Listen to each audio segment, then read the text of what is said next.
Bill. Tiger Baseball is sponsored by Midas, Lennox, and Quaker State.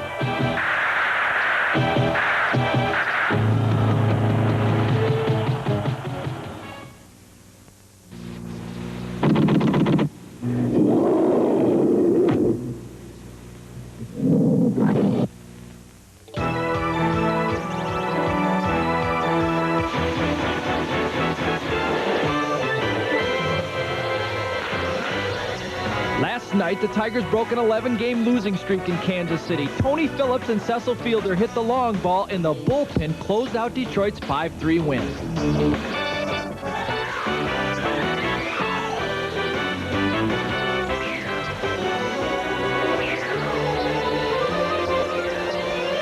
This afternoon, the Tigers try to win the 3-game series with Jack Morris gunning for his 7th win. It's the Tigers and the Royals, live from Kansas City.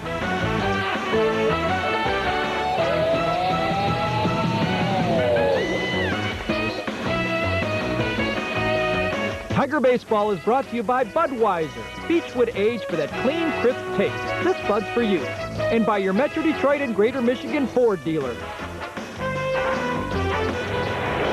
From Royal Stadium in Kansas City, it's the Tigers and the Kansas City Royals in game number 3. The Tigers won last night, breaking an 11-game losing streak in this ballpark. Good afternoon, everyone. I'm George Kell, along with Al Kaline. We've got Jack Morris going today, coming off of his best effort of the year, probably. He lost it 3-2, but he pitched great. Well, outstanding game in Oakland, and Jack looked like he's back on tune again. And it's a big game here. It's extremely hot here in Kansas City, and hopefully we'll get another big pitching performance from Jack. And if you like curveballs, you're going to like the Kansas City pitcher today. Tom Gordon is a good young pitcher, good curveball. He gets it over the plate, something that most youngsters don't do, and he can be very tough on right-handed hitters. This fellow's pitched very well against the Tigers ever since he's been in the major leagues, but in spring training this year, in one ball game we had, Al, he just couldn't get anybody out. Yeah, he was very wild. In fact, when he has his control, he's won his last 3 starts, by the way, so he has been pitching well. But if he has control and walks less than 2 men, he pitches extremely well and wins. But he has control problems. He falls behind, and then he has to go to his fastball, and his fastball is not his best pitch. His best pitch is his curveball, as George said. But if he's getting ahead of the hitters, he can throw that good curveball, he's tough to hit. And it might be an afternoon that we won't see either pitcher go all the way. We might see a lot of the bullpen. It's very warm, something like 94, 95 degrees, very humid here in Kansas City. And a guy like Jack Morris is going to have to pace himself. He's going to have to throw strikes, not too many pitches, and hopefully he can get the Tigers into the 7th inning or so. Well, the control is so important because you don't want to go 3-2 on a lot of hitters, walk a lot of batters, and use up all your energy. So it's getting ahead of the hitters, throwing strikes, and hopefully the opposing teams will hit the ball at people. Well, a big ball game for the Tigers. Needless to say, they go into Chicago after this one, so they need a win here today. We'll be right back with Tiger Baseball after this message.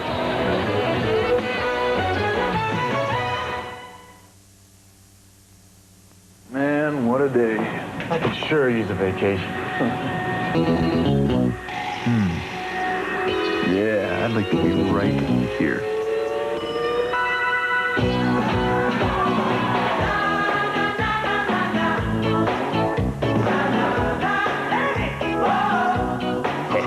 Ice cold, Bud. Hey, maybe tomorrow we should bring the boss. Nah.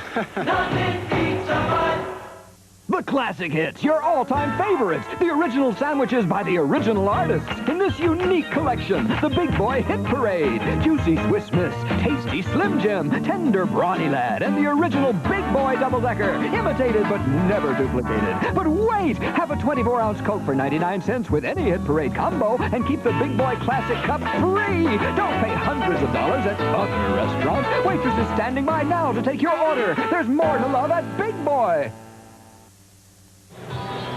Okay, let's get into the Kroger Tiger batting lineup. Leading off, Lou Whitaker, second base. Batting second, Tony Phillips, third base. The third batter, shortstop Alan Trammell. Batting fourth, Cecil Fielder, first base. The fifth batter, the DH today, Dave Bergman. Batting sixth in center field, John Shelby. 7th batter, right fielder Scott Lusader, batting 8th. Darnell Coles playing left field, and the 9th batter, the catcher Mike Heath. Defensively, for Kansas City, Wilson, Jackson, Eisenreich in the outfield. Seitzer, Stillwell, Jeltz, Perry, former Tiger Palacios behind the plate. And the young right-hander Tom Gordon on the mound. As we mentioned before, he has a great curveball. He has won his last 3 starts. He also leads the Royals in strikeouts with 87. And here's the first pitch of the game. It's a fastball over the outside corner. Lou Whitaker leading off, followed by Tony Phillips, and then Alan Trammell.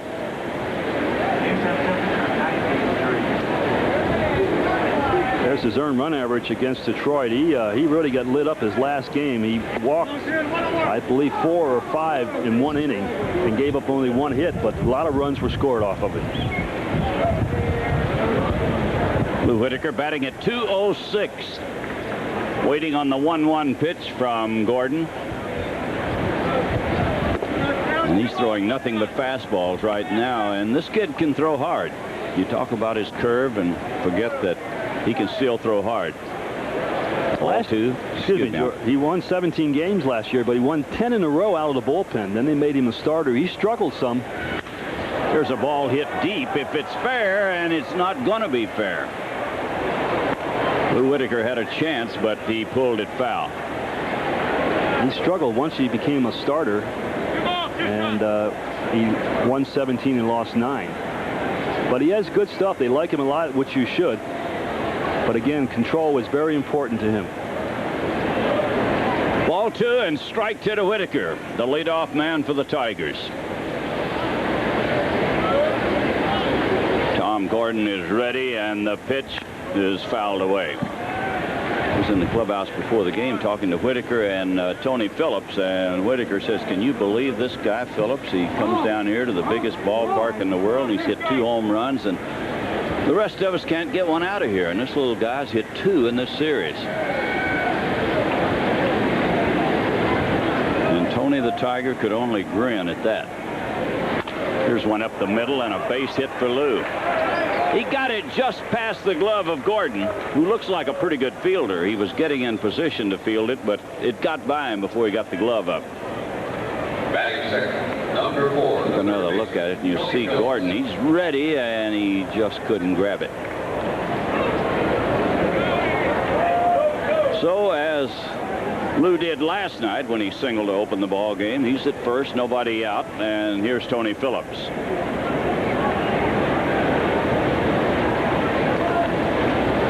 Tony's had 2 home runs in this series, and he bunts, and it is a good one. They'll never get anybody now.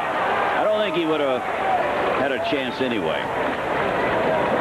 A good bunt toward third, and Gordon, trying to pick it off with his bare hand, couldn't make the play. It looked like it might have been a better chance for the third baseman to make the play. Take a look at it again. You see he falls off towards first base. Seitzer's ready to make the play, but he tries to barehand, and it's always difficult to do when the barehand the ball while it's moving like that. I tell you, they score that a base hit, and they should. Al, I always found it real tough to call pitchers off play. You can call shortstop, second baseman, but pitchers are so aggressive. They're taught to be aggressive, and on bunt plays and things like this, it's tough to call them off. They just go for everything.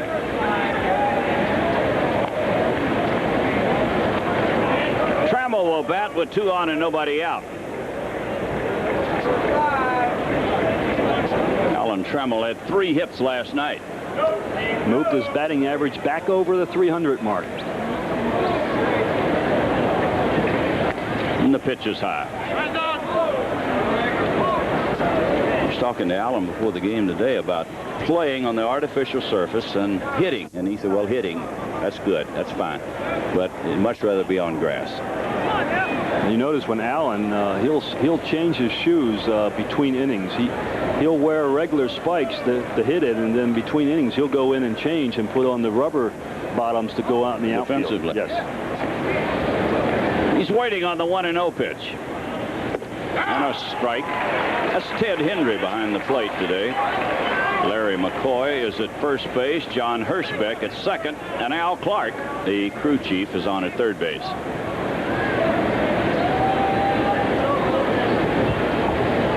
Whitaker, the runner at second. Phillips at first. Nobody out. And the 1-1 pitch. He pops it out.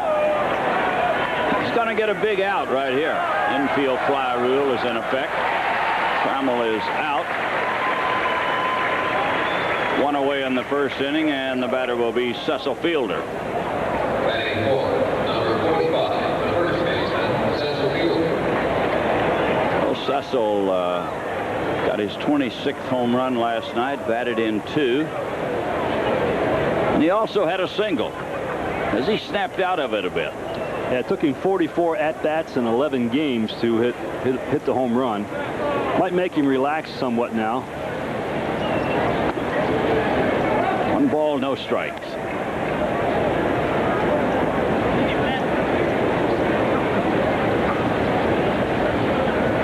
Needless to say, they are deep and toward left field for Fielder. The wind is blowing that way, a strong breeze blowing to left. He got the curveball over.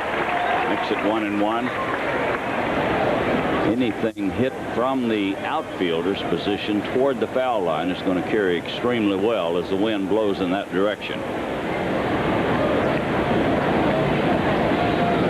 The 1-1 pitch. We'll make it 1-2.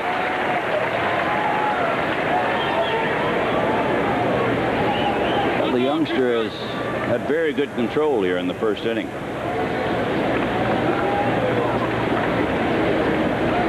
2 on, nobody out. He went right at Trammell. Now he's going at Cecil Fielder. And the curve is in the dirt.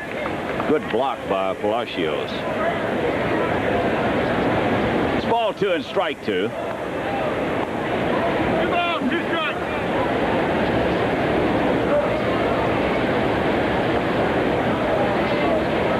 Whitaker edges at second. Phillips at first, and the 2-2 pitch. Ooh, it was close. 3-2 to Cecil. This puts a manager in a bit of a dilemma. Do you run him to stay out of the double play? He strikes out, you've got the double play. So you worry about it a bit. He walked him. Threw him a curveball. 3-2, and Cecil Fielder walks. So the bases are loaded for Dave Bergman, who's the designated hitter today. And it's what we were talking about. The opposing teams are not going to pitch to Cecil if they can help it. Even with 2 men on, they don't challenge Cecil, throws him a breaking ball. They're going to try to make the next hitter get the big hit. We were looking at John Wathen, the manager of the Kansas City Ball Club. Here's the pitch to Bergman. Ooh, he had a good pitch to hit and a good swing at it. Plus, the managers are, they get the reports on all the teams. They know that, like, Wathen knows that Bergman hasn't had a hit in his last 11 at-bats. He studies all these things before each game starts. And the 1-strike pitch. We'll make it 1-1.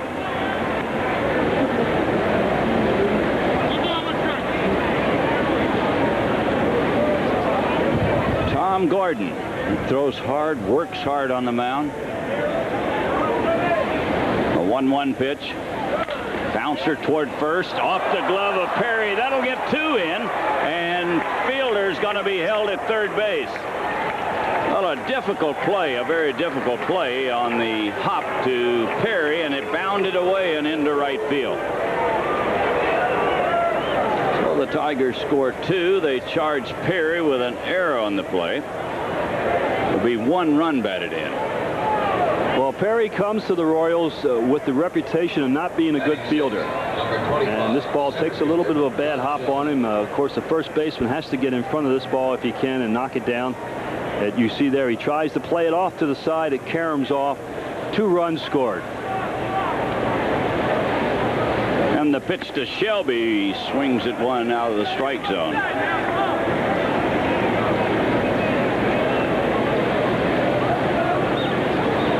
Strike to John Shelby. Fielder is the runner at third. Bergman at second. Still only 1 out. Strike 2, and John Shelby's got to shorten up and put the ball in play. John's a low fastball hitter, and he doesn't like to hit the breaking ball too much, and of course you have a breaking ball pitcher out there. And the strike 2 pitch. That's where they want to pitch him. Up around the letters. They got him to go for the first pitch up there. 1 ball, 2 strikes. This all started with a couple of base hits, then a walk loaded the bases. And he struck him out on a high fastball. So John Shelby strikes out and leaves it up to Scott Lusader. Number 7, the right fielder. Well, he gets a little anxious here, and this happens more times than not with men on base, particularly a man on third base. The hitters, if there was nobody on base, they would take that pitch, but for some reason they get too anxious with a man on third, and they swing at a lot of bad pitches. They're just not patient enough at the plate. And it happens to everybody. It's very few players have patience with a man on third base. And the pitch is high to Lusader, who has developed into a pretty patient hitter. This fellow, Scott Lusader. Oh, he's a little guy. You know, he's one of the smallest players in the league. He doesn't have a real big strike zone, and he's never hit for a big average. So he's going to have to do all the little things if he's going to stay around and be a major league player. And doing all the little things is get the base on ball, takes the extra base, and be a good outfielder. And he's got to know right now they're not going to throw him one right down the middle unless it's a mistake with first base open. And a right-hander coming up. Here's a strike.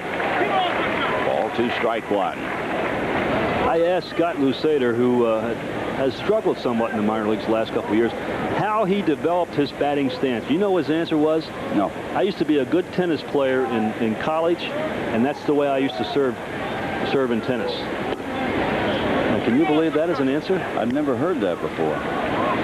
Tennis serve like a baseball swing. Yeah, that's the way he stands at the plate, the same way he would serve at the line serving his tennis shot. It's a bit unusual. Yeah, it sure is. Ball 3, strike 1. Base hit here could really help. And he swings at a bad pitch.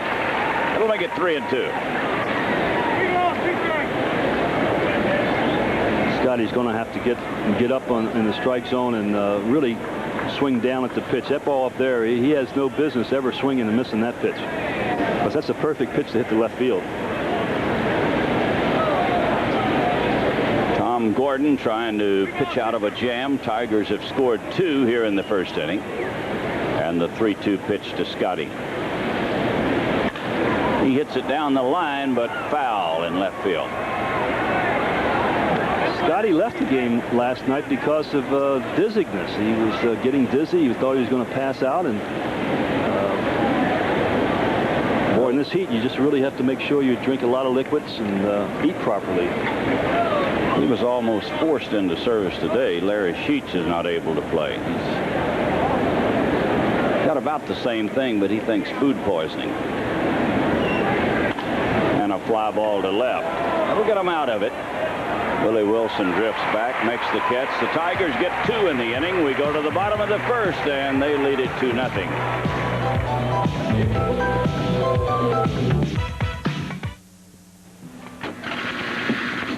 You never know when you'll need medication. That's why Perry has 24-hour pharmacies pinpointed around Michigan. And they're part of the PerryLink computer network. So no matter which Perry Red Coat filled your prescription, we can refill it at any hour. No wonder we fill over 1 million prescriptions a month. For the 24-hour Perry near you, call 1-800-72-PERRY. Perry Drugstores. Come talk to us. We're there when you need us. No, Vern, when you buy VCRs, TVs, stereos, and appliances from most places, your savings will sound like this. But when you buy from my buddies at ABC Warehouse, your savings will fold and sound like this. Ha, ha, ha, ha, ha, ha. 'Cause, Vern, ABC Warehouse is more than just savings. It's the closest thing to wholesale, the closest thing to wholesale. Know what I mean? Now at ABC Warehouse, get this Whirlpool washer for only $279 or less. Here's a Kansas City batting lineup. Leading off, third base, Kevin Seitzer. Batting second, shortstop, Kurt Stillwell. The third batter, the DH today, George Brett. Batting fourth, Bo Jackson in center field. The fifth batter, right fielder, Jim Eisenreich. Batting sixth, first baseman, Gerald Perry. Batting seventh, Willie Wilson, left field. The eighth batter, catcher Ray Palacios. And batting ninth, second base, Steve Jelks. The Southwest Air Tiger defense, Coles, Shelby, and Lusader in the outfield. Phillips, Trammell, Whitaker, Fielder, Mike Heath behind the plate, and Jack Morris on the mound for Detroit. There's his record, and making his 18th start and appearance of the season. And as George mentioned, probably coming off his finest outing of the year. 4-hit complete game at Oakland last Tuesday, but he was the loser in that game, 3-2. And Jack, a whale of a game, 8 innings, 4 hits, 3 runs, 2 were earned. He walked 2 and struck out 8. His last win was June 16th in Detroit. He beat the Angels 6-2. Jack, throwing the ball well, has 11-8 lifetime mark against the Royals. It's going to be Kevin Seitzer to lead it off. Kurt Stillwell will follow, and then George Brett, who is the designated hitter today. Play at first base. Had Brett been over there, I think it would have been an out. And 1 run would have scored. It would not have been a double play ball, but yeah, he'd have made the play. Here's Seitzer.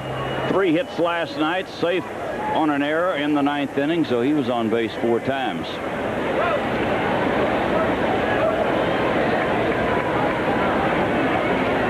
And the pitch from Jack Morris.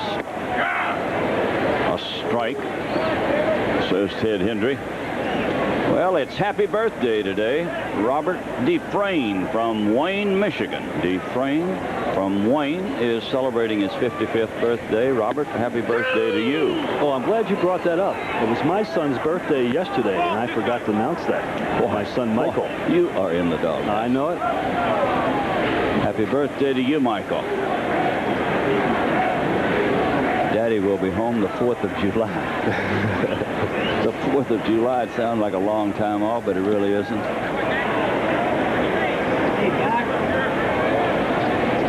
Sometime during the day on the 4th of July. It's 1-2 to Kevin Seitzer. This has been a long road trip for the Tigers. Started in California, then to Oakland, Kansas City, and after here, 3 in Chicago. All-night games in Chicago. And a little bit cooler there, they tell us. Oh, boy, that hit right on the helmet and went into the dugout, and even with a helmet, it's dangerous.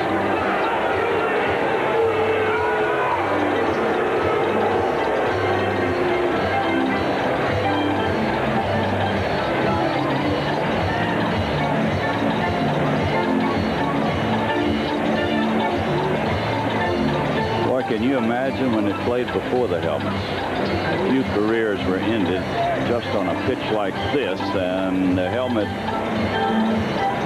saves everything, but they're going to take him out, I'm sure, for a lot of reasons. That ball hits solid. You could hear the helmet, the ball hitting the helmet way up here. We're quite a ways away from the action, but boy, this is a ball that, well, you just can't get out of the way. You saw how that ball tailed back into him. It didn't start out at the helmet, at the head, and it just kept tailing in, and that's the kind that'll get you. If it's straight at you, you can get the head out of the way. And 2 strikes, you stay in there a little bit longer because you know that they might throw the breaking ball, and boy, you just hate to see this happen to anybody.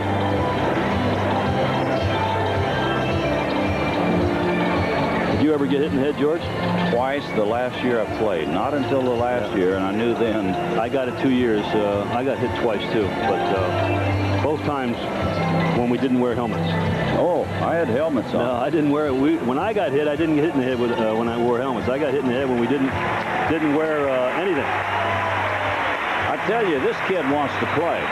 He wants to go to first base, and I don't see how they can let him go down there, but he wants to go to first base. Yeah, somebody scratched him out of the lineup, but now he's talking to John Watson. He says, hey, got a little stiff neck, but he's trying to talk him into letting him play, but I don't know, on a hot day like this. I'll tell you what, I got hit. I wanted to play too, but as I got up off the ground, I got dizzy and almost fell over again.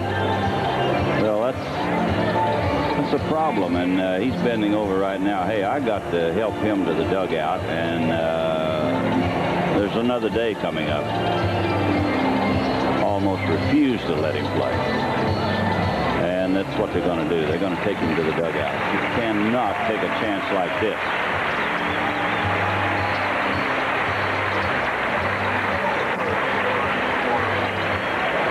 What a gutty youngster he is. That's as hard as you'll ever get hit, and Jack Morris throws very hard. He wanted to stay in there. Well, we got a runner for him. Number 1, the shortstop, Kurt Stillwell. Pacota's going to run. This fellow's played second base, shortstop, and now he played third base in this series.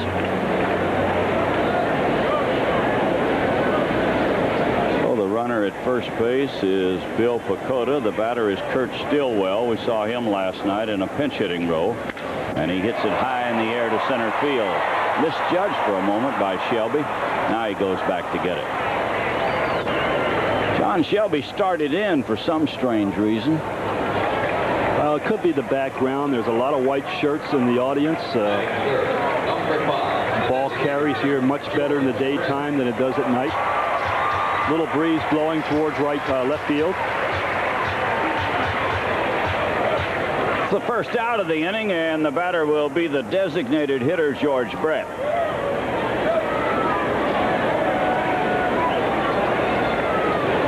George Brett played in game number 2200 in his major league career last night. There goes the runner.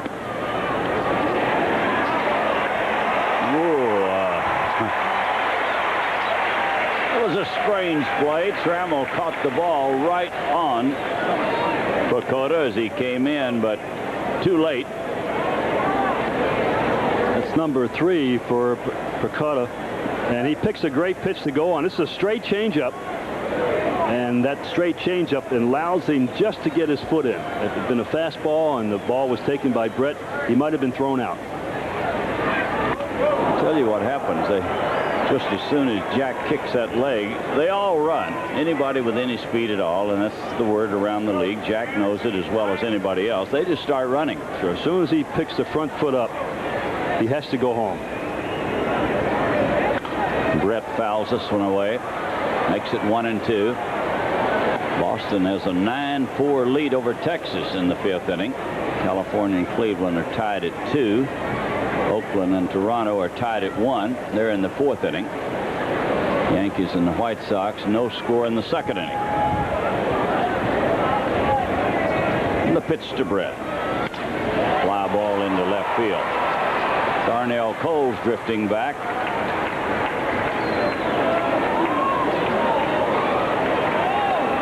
Well, it's always an experience with Darnell in the outfield. I was going to say, he didn't play that exactly like he had it all the way, but he gloved it, and that's the big thing. So there's 2 outs, and the batter will be Bo Jackson. You always hear that little rumble through the crowd when Jackson steps in to hit. What an exciting athlete he is.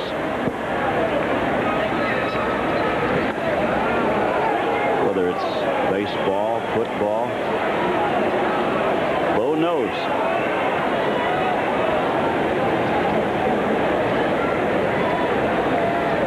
One ball, no strikes. And a strike makes it 1-1.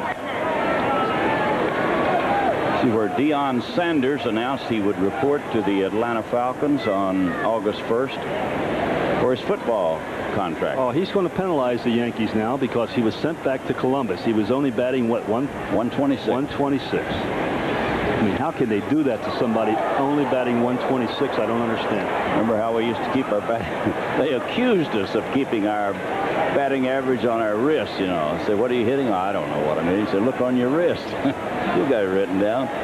Be totally embarrassing to go to the plate and see your batting average up on the scoreboard today. Yeah. 126 or 128. Flash it up and down quickly. Take it down. Used to go into a town and beg them not to put your batting average up. I don't think I was ever at 120, though. I had a lot of low ones, but not 120. No, I'm certain of that. It's 1-2. 1-2 to Bo Jackson. Jack Morris was making Bo wait, and Bo got a little disturbed about it, and he stepped out. Bo, they're gonna try a lot of tricks on you. You're a tough man to get out, and Jack knows it. This is foul. Tell you, Bo, I don't know whether he's in the batter's box or not. He's as far back as you can get. I think he has his big toe just on the line. He wants all the time in the world to get around on that fastball. Look at that. I don't know whether he's in the box. He's out of the box. I don't know whether he's in the box or He's not. beyond the white line. And he struck him out. Good fastball, and he threw it right by him. Tigers lead it 2-0 at the end of 1.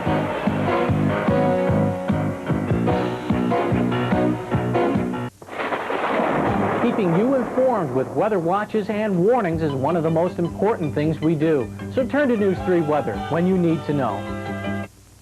For some reason, practically everyone knows that AAA Michigan sells auto insurance, but far less know about our homeowners insurance.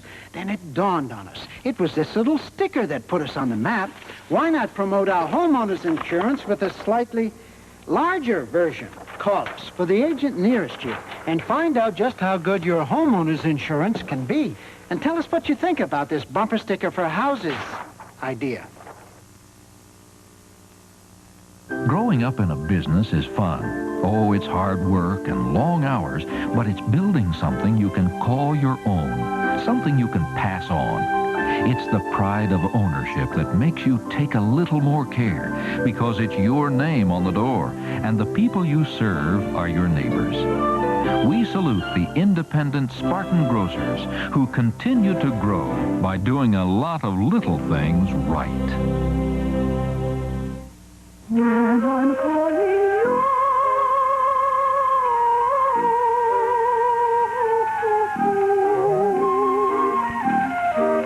will you answer true?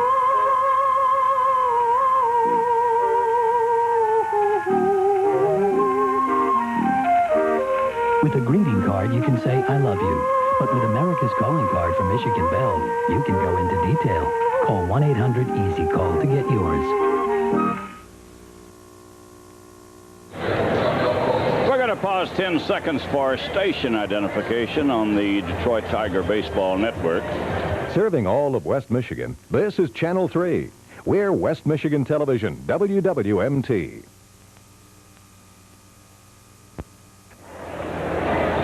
And our first trivia call is going to Birch Run, Michigan. All right, named the only batter to face Rocky Colavito in both of his pitching appearances. This guy got 1 for 1 in yesterday's game. He sure did. I put him in the lineup in right field, batting third, and you didn't fail me. Here's Darnell Coles. He's the leadoff man in the second. Mike Heath, and then Lou Whitaker.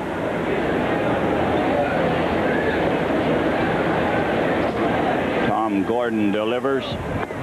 Breaking ball is low, ball 2. Darnell, you got to take that curve, hope he misses, and wail away at his fastball. When he gets that curve over, he's tough. There's the fastball. Exit ball 2, strike 1.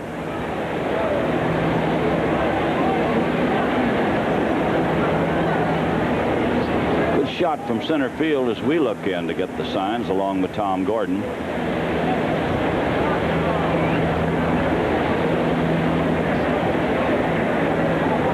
Darnell is playing in left field today. Played in right field last night. Got into the game late. Breaking ball low, ball 3. Well, he's going to get a good pitch to hit now, and he's going to have to look for the zone that he thinks he hits the best. And the way he swings, he's going to have to look for the ball in. And he had a good rip at it. Makes it 3-2, but as Ted Williams says, you're going to get one good pitch to hit every time at bat. Don't miss it, don't take it, don't foul it off. Yep. Hit it hard. That's the only thing that makes the good hitters better than the average hitter, is that the pitcher makes a mistake, you have to hit it hard. You're not going to get too many mistakes. The 3-2 pitch. He walked him. Well, if they make this guy pitch, he's going to walk a few people. That's his nature. And his second walk today. 6 starts, 2 or less walks, 1.59, but in 8 starts, 3 or more walks, balloons up to 4.68 is ERA. Walks have a way of coming back to haunt you. That's what managers will tell you. This is Mike Heath, and a good scoop. Well, he's been all over the plate tonight, this afternoon. And it is Sunday afternoon in Kansas City, a warm, humid day. Well, these are the days that it's just brutal on the pitcher and the catcher. Just brutal. It's so hot. They tell us it's at least 15 to 20 degrees warmer on the field than the weather is. I mean, we say, what is that, 92, 94 today? Yeah, something like that. We found out yesterday in the 3-inning game we were down there on the field. It is hot. I'm telling you, my feet, it just seemed like the heat came right up through the shoes. Into the sole of your feet. And these guys stand out there for 3 hours, and it's very hot. Pitch to Mike Heath. Ball 2. Ball 2, no strikes. It's going to be a long day for Ted Hendry if Gordon doesn't get the ball over the plate. That says 120. I don't know where that thermometer is located, but 120 is rather warm. Ball 3, no strikes, and this crowd warm too. They're getting a little impatient with Tom Gordon. They want him to throw strikes. There it is in the upper deck. Ball 3, no strikes, and a strike makes it 3-1. I got to make him throw another one. This fellow works hard, very hard, and it looked like he'd tend to tire himself out. He's just a little guy, 5'9", 160 pounds. And a double play ball.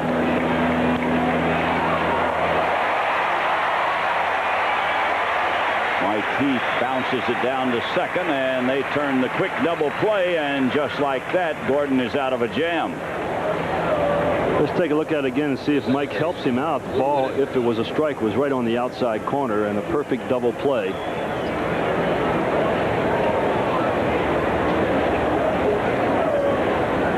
Two outs, and the batter is Whitaker. Lou had a single, scored a run in the first inning.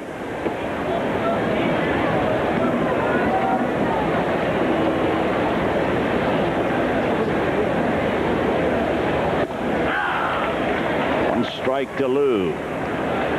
He bounced a single through the middle of the diamond in the first inning.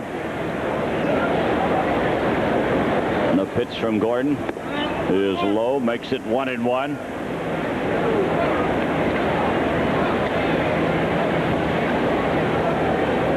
1 ball, 1 strike.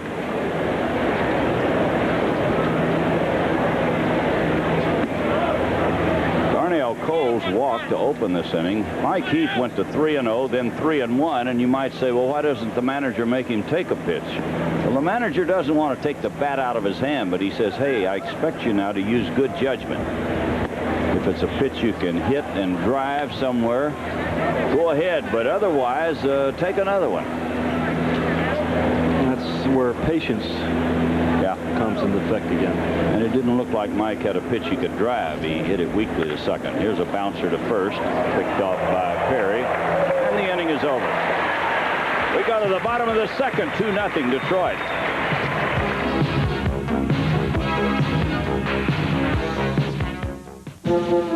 If archery was as easy as winning Keno, the game with more ways to win than lose, it would be kind of hard to miss. Keno, a lot of ways to win.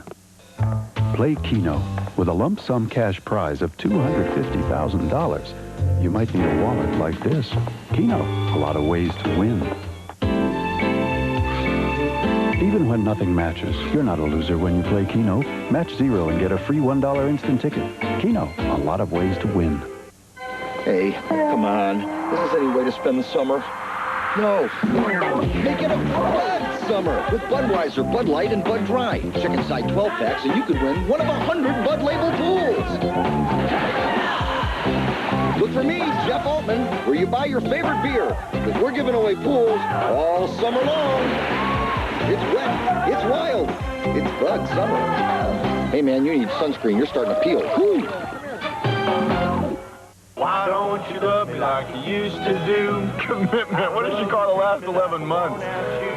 My hair still curly and my eyes still blue. That's the way she wants it. Hey, if she can go her way, we'll go our way. You know what I mean? One day it could all come down to a few inches. For those few inches, it's good to know you have Goodyear tires. You think someone's trying to tell us something up there? That's why we say the best tires in the world have Goodyear written all over them. She gets another shot. We have a trivia winner. He is Dave Rosner of Birch Run, and he correctly answered our question. Has won 2 tickets to a Tiger home game. And Al Kaline, what's the answer to today's Big Boy Restaurants trivia question? Yours truly, old number 6, batted against Rocky Colavito both games. I got a hit against him when he was pitched for the Yankees. Did you? Yes, I did. Okay, we'll have another trivia question for you on our next pregame show, and that'll be next Sunday in Detroit. Not too many players wanted to stay in there against Rocky Colavito. No, he could throw hard, and I doubt he knew exactly where the plate was. And both times, you know, the game was out of hand. Or he wouldn't have been in there. Yeah, he wouldn't have been in there. This is Jim Eisenreich to lead it off. Eisenreich playing in right field today, played left field last night. 1 ball, 1 strike. This fellow's hit into a double play only 1 time in every 117 times at bat. And a pop fly that could be a peck of trouble. It will drop, fair ball, and extra bases. Somebody better get to third or it'll be 3 bases.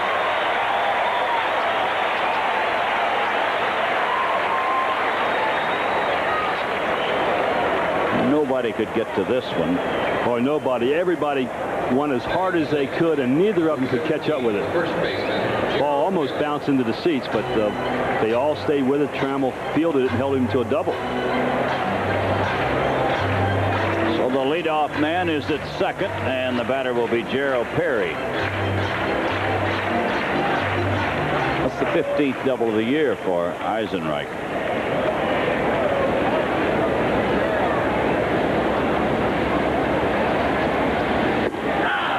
Strike to Perry, who's batting .251 with 4 home runs and 32 runs batted in. And they better hold him on because he can run. Jack has that big leg kick. If he gets too big a lead, he'll be able to steal easily.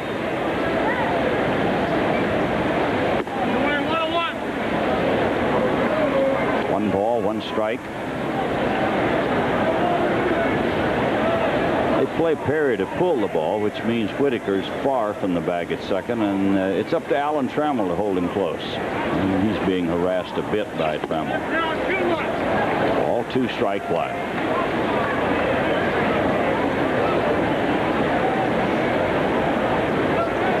Jack doesn't like to pitch in real hot weather. He feels that it hurts his split finger pitch. He doesn't really get a good grip on it. And a ball hit toward Whitaker. Perry's going to be out, and moving to third is Eisenreich.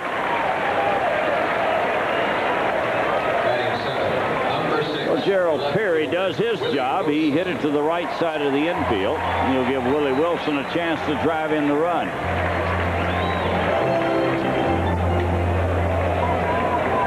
Tigers 2, Kansas City nothing. We're in the second inning.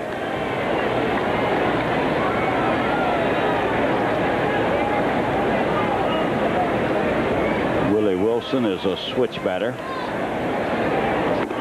And the pitch is inside.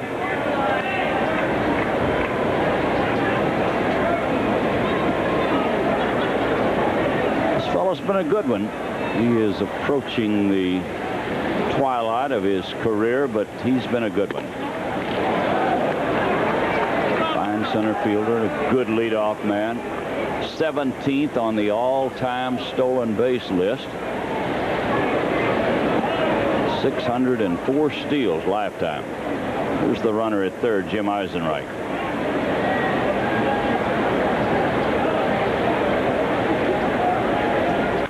And a ball hit to first base. He's going to be safe. Fielder had it, ready to flip to Morris, and he dropped it. But I'm not sure Jack Morris was going to be there in time. He didn't go at first. Well, his last start, Jack did not back up, and it cost him a run, which proved to be the winning run. And here's the play again. The ball hit the fielder. Jack sort of stops. I think he anticipated Whitaker making the play. It would have been close at first base.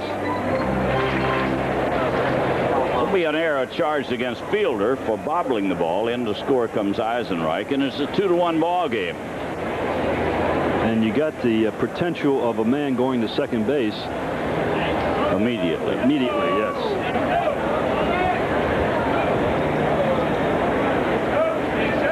Jack's going to sort of look him back a little bit. That was not his good move to first base, of course.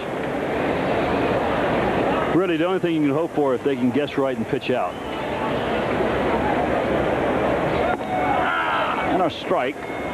One strike to Palacios, the Kansas City catcher today. A couple of changes after a night game in the heat. Back on a Sunday afternoon, even hotter, and they make some changes. There he goes. No contest. Into center field. He heads for third, and he'll make it.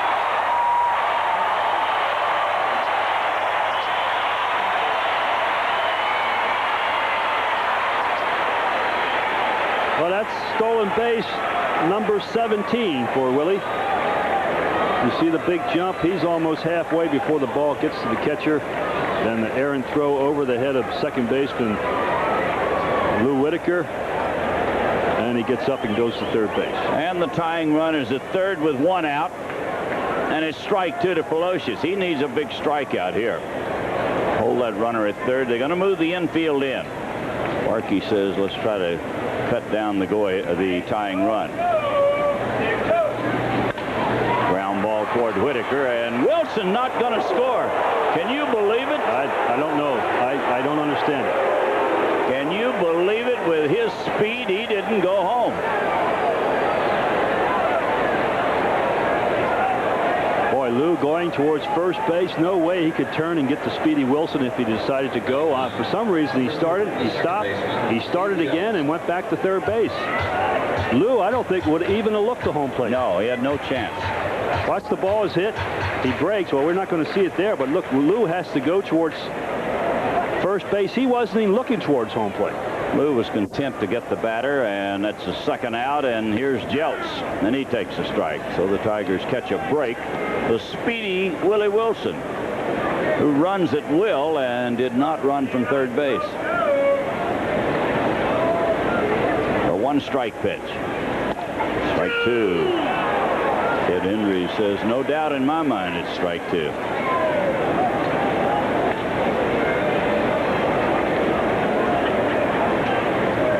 Steve Jeltz is playing at second base today. And the two-strike pitch. He struck him out. They get get a run in the inning. 1 run on 1 hit. Strand a man, and at the end of 2, the Tigers lead it 2-1.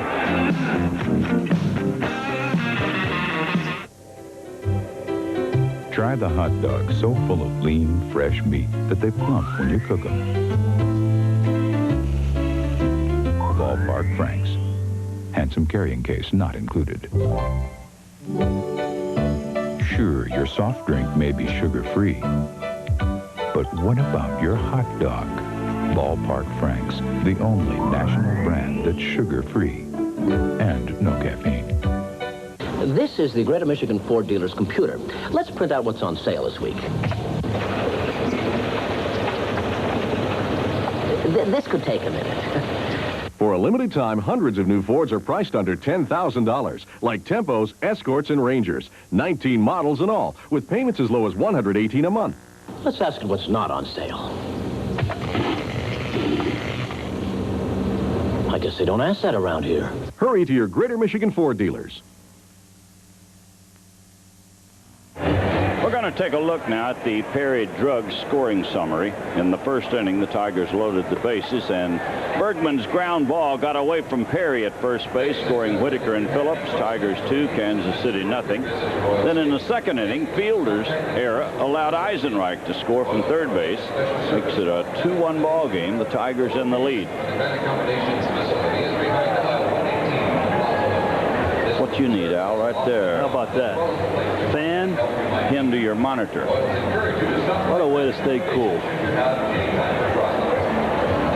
You need it on the field today. Very good thinking. Well, the Tigers have a 2-1 lead as they come to bat in the third inning. Tony Phillips, Alan Trammell, and Cecil Fielder will be the batters. Hasn't been a very well played game as yet. Maybe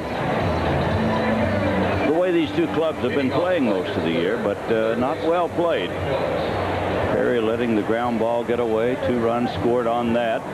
Eisenreich would have scored anyway on Fielder's ground ball, but on Fielder's error, but it could have led to the tying run had Willie Wilson chosen to run from third base. But he didn't, and the Tigers lead it. Here's Phillips. He had a bunt single his first time up. Tony's starting to hit the ball well now. He's had a real good series here. 5 for 10, 2 home runs. Boy, 2 home runs in this ballpark. That's a lot in the series. 1 ball, no strikes, and a foul that'll be out of play.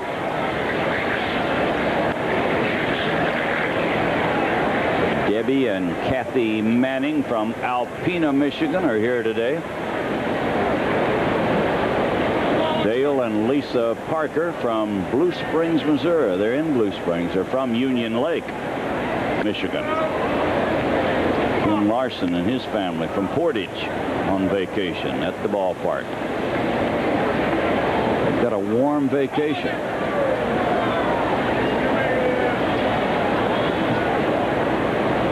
Ball 2, strike 1. Tom Gordon delivers. Ball 3.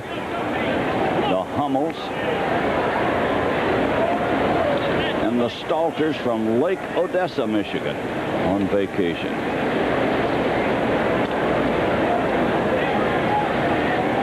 And the Ellerholtz family from Adrian, Michigan. Well, the Tigers have a lot of fans here today.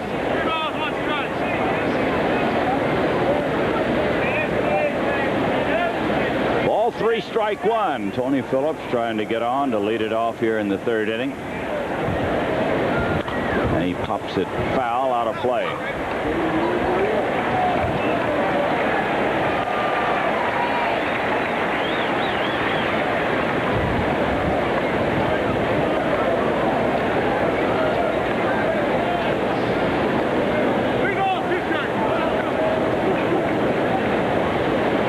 Ball 3, strike 2. He's walked a couple of batters, 1 in the first inning, 1 in the second. He walked the leadoff man in the second inning. And he walks the leadoff man here in the third. So Phillips is on. And the batter will be Alan Trammell. The shortstop, Alan Trammell.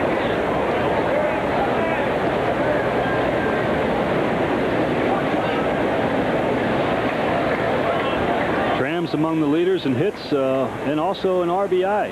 Allen already has 46 this year. That's more than he had all last year for the Tigers. Of course, he spent a lot of time on the disabled list with a bad back and bad arm, bad leg. He's had 4 hits in this series. 3 of those came last night.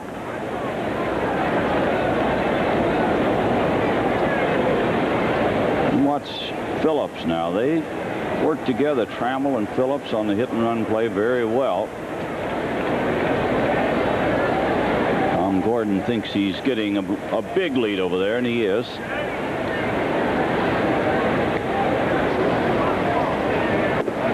It's the breaking ball low. 1 ball, no strikes. Cincinnati and the Mets are tied at 1 at Shea Stadium in New York. Houston 3, Philadelphia 1. They're in the 7th inning in Philadelphia.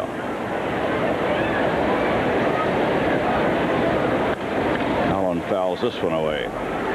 Montreal 2, Atlanta 1 in the 6th, bottom of the 6th in Montreal. And 3 games in the National League on the coast. Pirates play the Giants this afternoon. The Cardinals play the Dodgers. Chicago plays San Diego.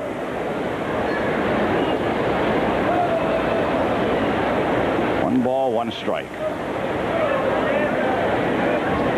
And he pops it up. Palacios has the room, and he makes the grab. So Trammell is out. He's the first out of the inning. The batter will be Fielder. Here's a nice note from your buddy John Havel, who follows the Tigers all over the league, everywhere.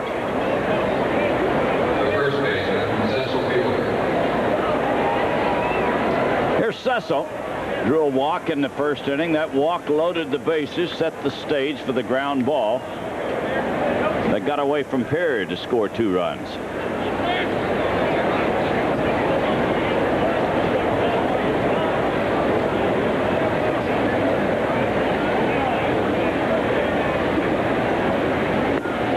Good breaking ball. 1 strike to Fielder. There's the hitting pattern of Cecil. Hits the ball straight away. Hasn't been hitting the ball quite as much to right field as he was earlier. His 26th home run last night.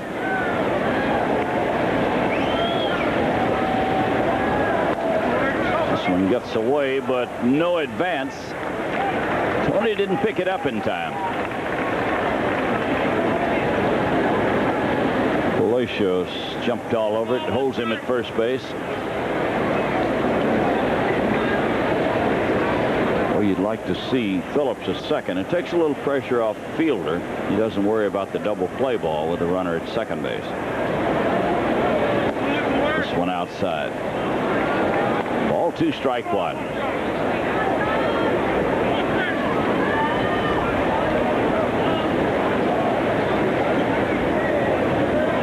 We're in the 3rd inning in Kansas City. Tigers 2, the Royals 1. And Cecil swings at a curve in the dirt. Cecil just cannot believe they're not going to throw him a strike. Well, here's when you get anxious. You're guessing fastball, and you commit your swing too soon. The ball bounced well in front of the home plate. John Wathen looks on. He's the manager of this ball club. And he came right back with a good fastball in on his fist.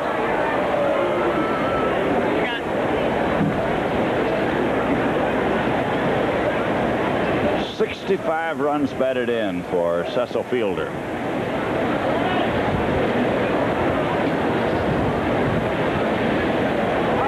Tom Gordon checks his runner. Got him. Got the outside corner, and Fielder is out on strikes. Second out of the inning as we look at that last pitch. Well, he throws a good pitch there. Low outside corner. Second strikeout for Gordon. And the batter is Bergman. David batted in a run with a ground ball. The second run scored on the arrow. And he bounces it over the head of Perry. He knocked it down with his glove, but could not make a play. Well, an artificial surface base hit as it bounded high in the air. Perry leaped, just got enough on it to slow it down. Scored as a base hit for Bergman. 2 on, 2 outs, and the batter is Shelby as we look at the last pitch. Well, he's holding the runner on. Looked like he might have jumped a little too soon, but he just touches the ball. Had he not touched it, it would have been down the right field line, and Phillips might have had a chance to score. I don't know. Eisenreich runs real well out there, but certainly would have been on third base. John Shelby struck out his first time up. And a base hit up the middle. He's going to get a run in. Phillips coming in to score, and the Tigers lead it 3-1 as John Shelby hit it right on the handle of the bat. A soft liner through the middle into center field.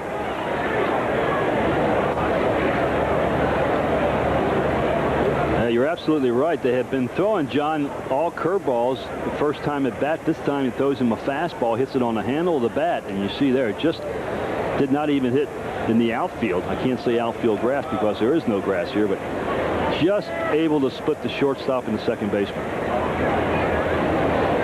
And the batter is Scott Lusader. Scott taking a little time. He went back to the dugout, and he was at home plate, George, and he noticed he had a crack in the bat, and he had to show it to the umpire to be able to get permission to go back and get another bat. I picked up his bat today in his locker, and I'm going to tell you, it is a miniature bat. Yeah, it's a little league. Have you seen it? It's a little league. A little league bat. I bet you it's 32 inches long. Oh, it's small and light. And he gets a base hit into right. Here comes Fielder, or Bergman. He's going to score, and on to third goes Shelby as Lusader jumped on the first pitch. Well, that little league bat came through with a solid base hit into right field. Well, it goes to show you it's not the bat, it's the person behind it. Looks like he throws him a little breaking ball. It gives Scotty a chance to get his bat out in front. He doesn't pull the ball that much, but this time he's able to hit it in the hole just out of the reach of Jeltz. And he drives in the run with Shelby going to third base. Luis Aquino is throwing in the bullpen for the Kansas City Ball Club, and Frank Funk, the pitching coach, is coming out right now. He's going to stall for time, talk to his pitcher. This all started with 2 outs and a runner at first base. Bergman bounced one over the head of Perry. Shelby singled to drive in a run. Lusader batted in a run with a base hit. And the Tigers lead it 4-1.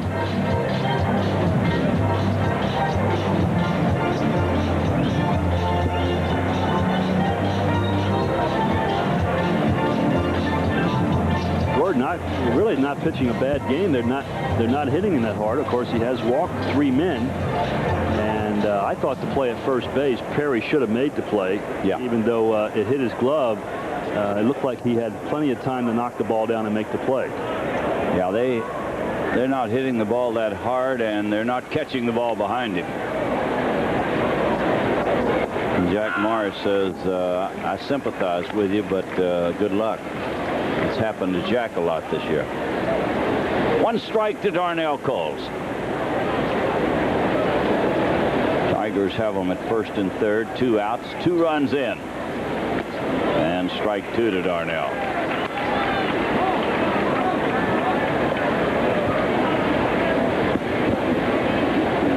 Darnell walked his first time up. But he's going to have to hit his way out of it. It's strike 2 right now.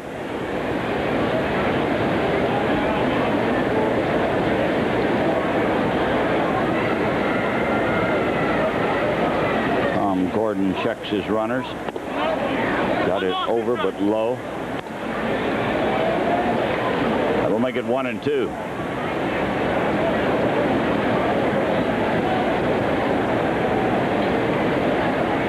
Tigers have 5 hits, and they've scored 4 times. The 1-2 pitch. Struck him out. Darnell Cole's a strikeout victim. We go to the bottom of the third. It's 4-1 Detroit.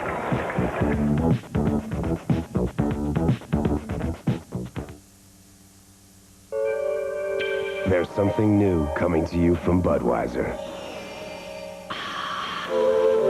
A beer with a refreshing turn in taste. New Bud Dry.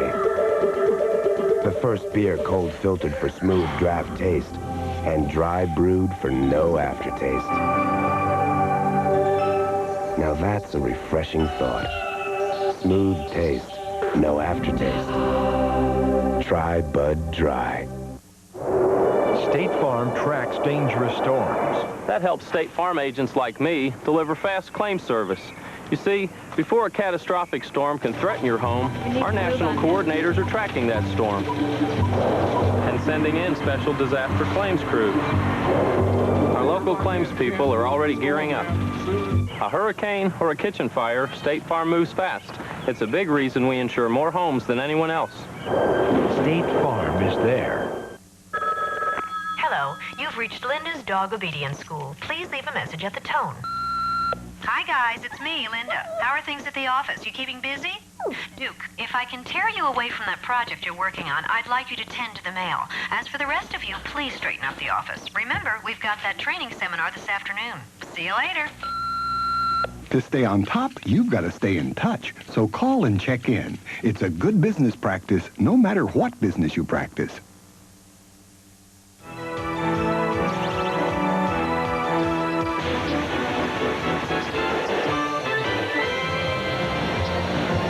Here's our TV schedule for the coming week. We're going to be in Chicago Tuesday night at 8 o'clock Michigan time. And next Sunday, July the 8th, 1 week from today, we'll be in Detroit.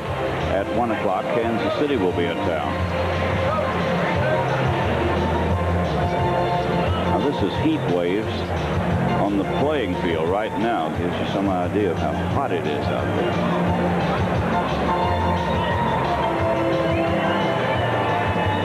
Going up and up. Not going to go much higher. It's going to go out through the roof. Looks like about 124. Well, the hottest day I spent was an all-star game in St. Louis. 1966. Oh, I believe so, yeah. Was it hot? We wore the metal spikes, and it was so hot that it had blisters on the bottoms of our feet. Yeah. We had to stand in... And it was a night game. We had to stand in water when we came in off the field. Cool down the spikes. Bill Pacota's the leadoff man. He's in the game in place of Seitzer, who was hit in the head by a pitch ball in the first inning. So Pacota bats for the first time, and he pops it up. It's going to be out of play. Ball about 3 rows back in the crowd. Just a reminder now that coming up later is our Bud Batter's Box inning. And if your name has been selected and a Tiger hits a home run during this inning, you're going to win $100 and a share of the $10,000 bonus at the end of the year. So stay tuned for that, the home run inning. Bill Pacota strikes out to start the third inning. Strikeout number 3 for Morris. Here's the last pitch. Jack reaches back, and it looked like a high slider. Something that was up in the strike zone, and Cotto completely missed it altogether. It really swung underneath the pitch. And the batter is Stillwell. Kurt Stillwell. They made the announcement here on Friday when we came in town that this fellow was out of the lineup. Probably was going to have to be operated on for a herniated disc in his back. Now they've changed it. He passed a kidney stone, and he's all right, and he's in the lineup. He said all that back surgery was news to him. He was in the hospital. He didn't hear all that talk about having surgery. Well, the papers say the report came from Seattle, from the doctors out there who examined him and said he'd have to have an operation. The Kansas City club flew him home, said, we want our doctors to see him. And so everything's changed. Remind me not to go to that doctor in Seattle. Well, he's changed now. He said after examining everything, he found out what it was. But whatever, this fellow's relieved. Instead of being in traction, he's at shortstop. Oh, he's having the best year of his career. 295. Probably been the best player on the club all year long. He's batting much better left-handed, 329 and only 216 from the right side. Of course, he'll get much more opportunities to bat left-handed. He's waiting on the 2-2 pitch as Jack Morris delivers, and a base hit into left center. Maybe extra bases. This fella can run. He's on his way to second, and he's going to make it. A 2-base hit for Stillwell.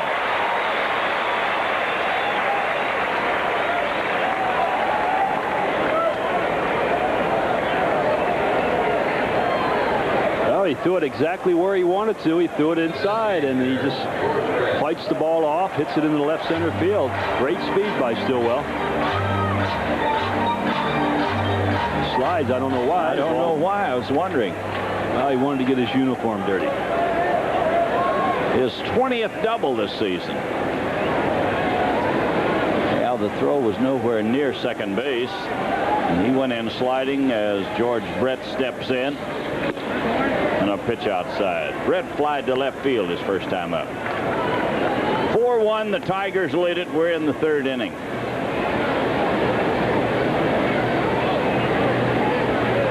All-time leader in hits and runs batted in. And he hits one deep into right center field. This ball is going to be caught by Shelby. It just hung there long enough for John Shelby to run it down. Thank goodness for the breeze blowing the ball towards the left field foul line. I think it was just enough to bring the ball back to Shelby so he could make the play. When he first hit it, it looked like there was no way Shelby was going to catch up to it. Well, you could see it brought it back. He almost caught it back on the left field side. Second out of the inning, a big out, and now he's got to get Bo Jackson. He struck out in the first inning. Bo did. Change of pace, and he caught him out in front, and Bo keeps slapping his bat around. He has broken one bat this year over his helmet after he struck out, another one over his knee.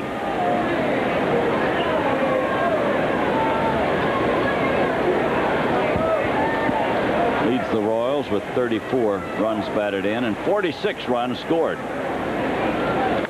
And a foul ball.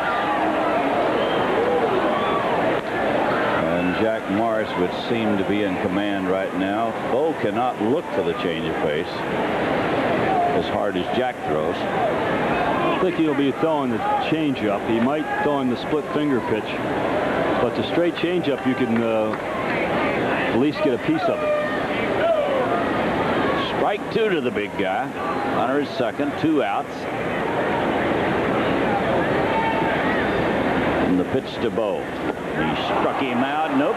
Foul tipped it. Nope. He's out. He is out as he hung on to the ball some way. So Jackson strikes out for the second time. At the end of 3, 4-1, Tigers lead it. Keeping you informed with weather watches and warnings is one of the most important things we do. So turn to News 3 Weather when you need to know. One Tough Motor Oil announces one tough guarantee. The Quaker State's 250,000-mile or 10-year guarantee. Register your new car at a participating service center. Then use only Quaker State. Have oil and filter changed as directed at a service center, and if any lubricated engine part suffers an oil-related breakdown within 250,000 miles or 10 years, you're covered. Quaker State guarantees it in writing. The big Q is one Tough Motor Oil. Remember last summer when you said, this is it, we need a van? Well, now's the time because Duttler Ford can get you into one of the most exciting deals ever for the summer during the Duttler Ford Van Extravaganza. Choose from more than 50 vans in stock. Famous manufacturers like StarCraft and Universal, all honest American values and priced from only $17,990. Buy now and get a free American flag. Kids get their own flags too, so bring the whole family on over to Duttler and find out how much fun a van can be. You'll never find a better deal than now.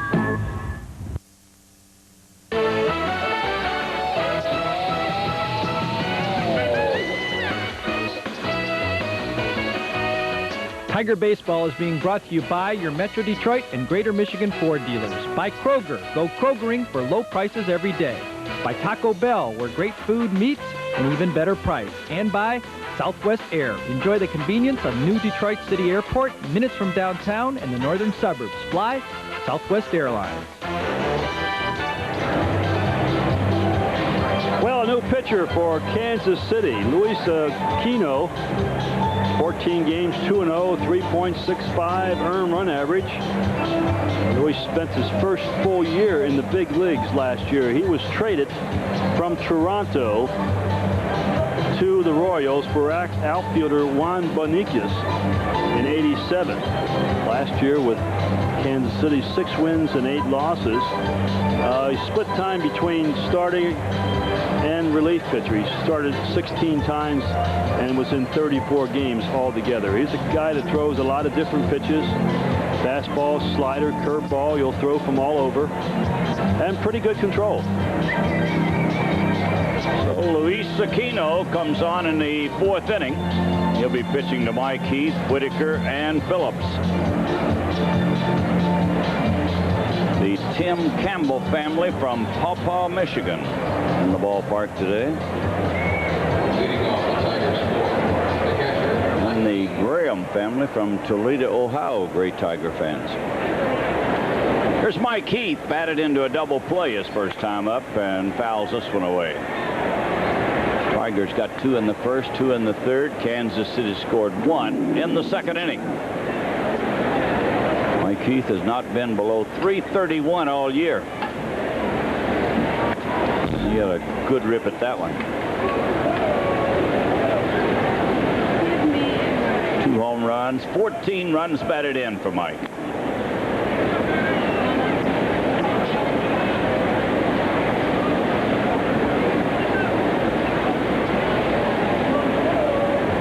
And the strike 2 pitch. We'll make it 1-2.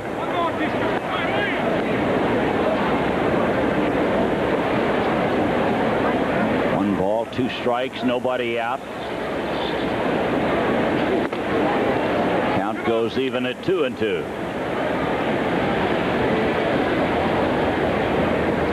Tigers open in Chicago tomorrow night. A 3-game series, all night games in Chicago. Here's a ground ball to short. Stillwell, no problem on to first. So Mike Heath is out. And the batter will be Lou Whitaker. The second baseman, Lou Whitaker. It's going to be Frank Tanana tomorrow night in Chicago. Brian Du Bois on Tuesday, and we'll be there on Tuesday night. And Jeff Robinson will pitch on Wednesday night. Our good buddies from Pass, Larry Osterman and Jim Northup, will be there Monday and Wednesday, and we'll be there Tuesday. So it'll be well covered in Chicago. Aren't they going to have that old-timers thing Monday, tomorrow night? At Comiskey, I don't know. Where everything's supposed to be, where they use the old uniforms. And, nickel hot dogs and... Well, they should have waited till Tuesday night. 5-cent hot dogs. The White Sox are going to wear those all-wool uniforms, the old ones, supposedly. Well, it's not as warm there as it is here. We're going to see Eric King, our old buddy, on Tuesday night against Du Bois. Eric having a big year. He's won 8, lost 1 for the White Sox. Ball 3, strike 1 to Whitaker. And a ground ball to second. Jeltz stays with it. Whitaker hit the ball hard, but right at Jeltz. That's the second out of the inning. The third baseman, Tony Phillips. There's Tony the Tiger coming up. He had a single, scored a run in the first inning. He walked, scored a run in the third inning. This fella has done it all here this weekend. A couple of home runs. Batted in 3 last night with a home run.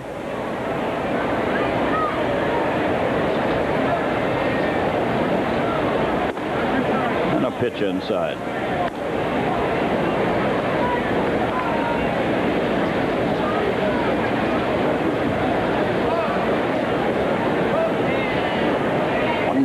strikes. It's a strike, makes it 1-1.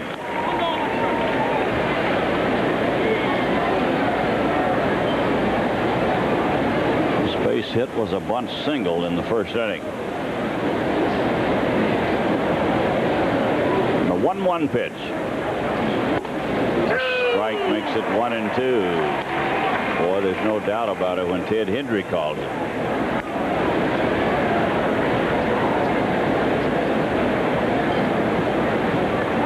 Gives you the impression he's not going to change his mind. Aquino delivers and a foul back our way. Montreal has a 5-1 lead over Atlanta. They're in the 7th. Houston and the Phillies are tied at 3 in the 7th, and it's raining in New York. They're tied 1-1 in the 6th inning. They're underway in San Francisco, 1-0 the Giants over Pittsburgh. Just getting underway. Did he swing? He did not. Al Clark said so at third base.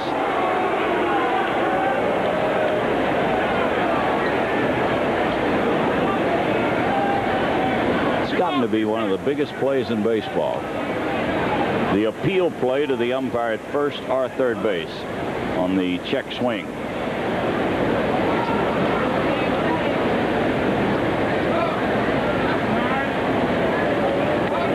We saw Mike Heath in Oakland last Sunday, I believe, Monday, going after the ball on the ground on his hands and knees and appealing to first base while he was on his knees.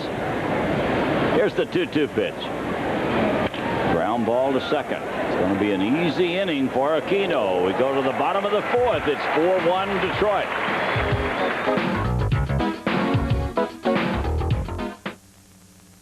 I'm about to ask a real video brief which will score more points. Eagle's new nacho cheese tortilla chips or the other leading brand. Jack? You're not paying attention to me, Jack. Now you have to try the other leading brand. Jack, I know you like Eagles better, but you have to try them both, you geek. Will you pay attention to me? Don't let this happen to you. New Eagle nacho cheese. You're gonna love them. This is the Greater Michigan Ford dealer's computer. Let's print out what's on sale this week. This could take a minute. For a limited time, hundreds of new Fords are priced under $10,000, like Tempos, Escorts, and Rangers. 19 models in all, with payments as low as $118 a month. Let's ask what's not on sale. I guess they don't ask that around here. Hurry to your Greater Michigan Ford dealers. Well, we're getting a look at this beautiful ballpark. Great facilities here in Kansas City. And it's that kind of a day. Suntan lotion, visor day here at the ballpark, and you see a lot of those. The umbrellas are up. It's not raining. It's protection from the sun. There's hardly a cloud in the sky here in Kansas City. Jack Morris has a 4-1 lead as he gets ready to pitch in the bottom of the 4th inning. In both bullpens, they have hoses, and of course, they are squirting the crowd because it's so hot out there. They're in the sun all day long. And there's the Kansas City bullpen. They're doing the same thing out in left field. That don't look like a lot of fun to me, but they line up along there, the fans do, and they want that water sprayed on them like little kids. Absolutely. That cool you off, man. I don't want to be cooled off that way. I don't come to the ballpark and get my clothes ruined with a hose out there. It's only water. It'll dry. And it's not like, yeah, most of them don't have clothes on. They don't have too many. Eisenreich fouls it away on the first pitch. He had a double his first time up. I've seen you play golf in the rain before. You don't say anything about ruining your clothes. No. I guess you're right. Jim Eisenreich. Well, he's a tough hitter. Bounces it to third, and Tony made a good pickup. Nice play by Phillips. And Eisenreich is out. And the batter is Gerald Perry. The first baseman, Gerald Perry. Well, the Red Sox lost the last 2 days to Boston late in the game, one in the 8th inning, one in the 9th, and they're making sure that doesn't happen today. They lead Texas 15-4 in the 7th inning. Might be a few shots up in the screen, huh? I would think so. I would think so. They're having another pitcher's duel over in Chicago. 0-0 in the 6th inning. The Yankees in Chicago. It was 1-0 Friday night. White Sox won it. A slugfest yesterday, 10-7, and the Yankees won it. Well, you just wonder how long that Chicago White Sox pitching staff is going to continue pitching the way they are. They're good. I don't know. They may do it all year. Toronto trying to break out of a slump. They lead 3-1 in the 6th against Oakland. And Cleveland on their way to beating California 5-2 in the 8th inning. Finally, Cleveland's staying in the race a little bit. Yeah, they've got a better ball club than you might believe. Pretty good ball club. This one fouled off. Night game tonight is in Minnesota. Baltimore's in town.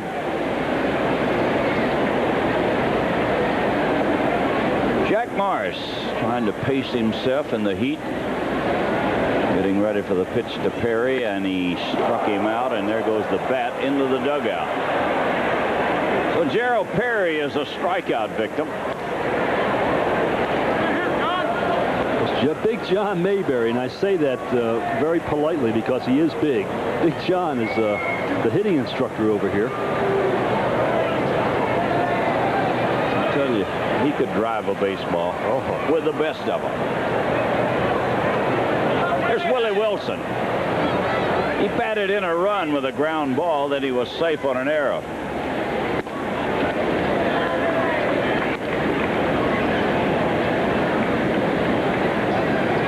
Willie stole second, went to third on the throwing error, and strangely enough, he stayed at third base when a ground ball was hit to Whitaker that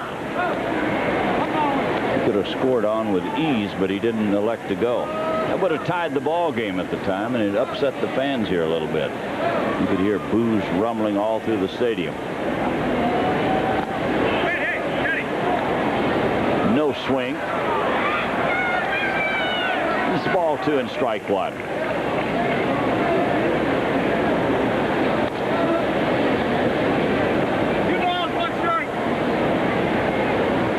The other American League game, Milwaukee is at Seattle. That'll start a little bit later.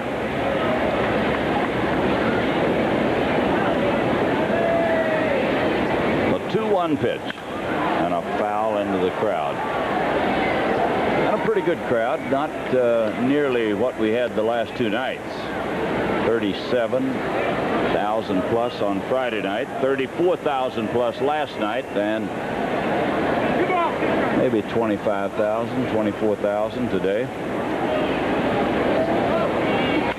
Here's a pop fly behind shortstop. Alan Trammell will handle it. On an easy inning for Jack Morris. At the end of 4, the Tigers lead it 4-1.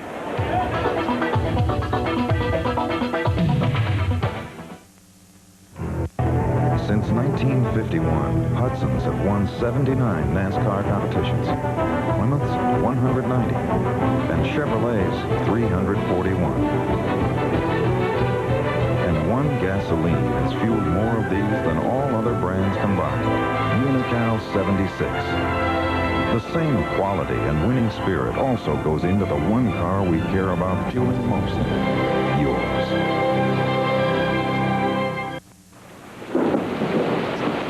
Something terrible is happening to the Anderson house.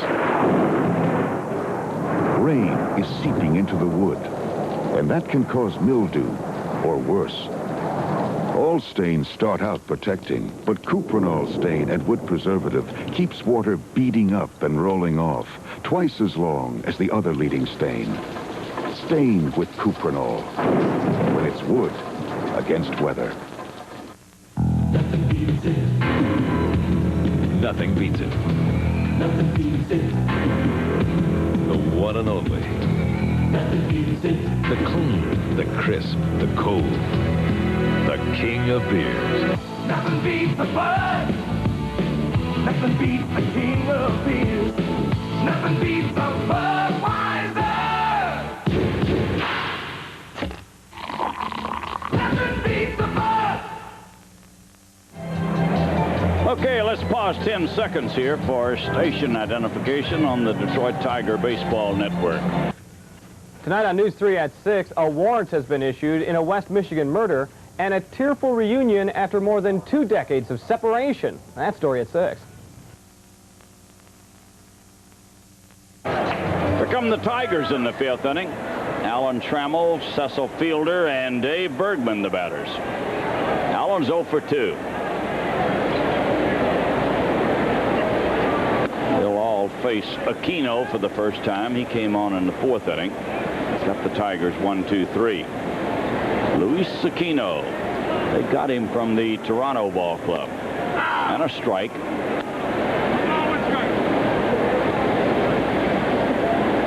1 ball, 1 strike. Pittsburgh just got 2. They laid the Giants 2-1. Grounder to second. Steve Jelks hustles it on over to first base. So Alan Trammell is out. And the batter will be Cecil Fielder, who has walked and struck out.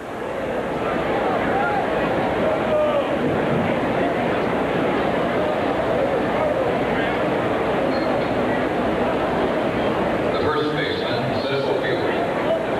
Cecil walked in the 1st inning. Set the stage for the ground ball by Bergman that got away from Perry, and 2 runs scored. His walk came after 2 hits by Whitaker and Phillips.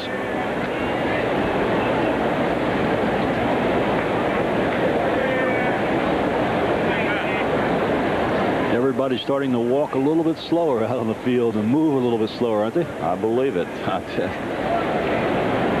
Even the fans going after a hot dog going a little slower. Not quite as warm as Arlington, Texas on a Sunday, but close. Strike 2 to Cecil. Luis Aquino. And a drive that's foul into the corner in left field.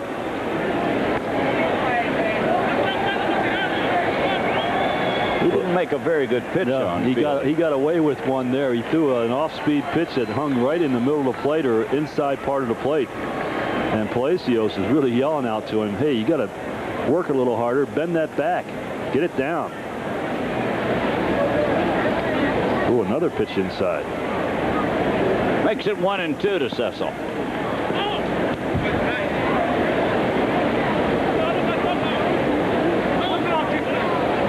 Trammell opened this inning, bounced to second base. Fielder the batter, 1 ball, 2 strikes. Aquino taking a little more time right now. And he struck him out. Cecil Fielder strikes out for the 2nd out of the inning. And the first strikeout for Aquino. There's the pitch again after pitching away. Breaking balls, throws a high fastball, and Cecil just can't catch up to it. That's 85 times now Cecil has struck out this season. And the batter is Bergman. Safe on an error in the 1st inning, batted in a run with the ground ball. And he had a single and scored a run in the 3rd inning. Hits it high in the air to center field. Bo Jackson will run it down, and he dropped it. Bergman is going to go all the way to 3rd base.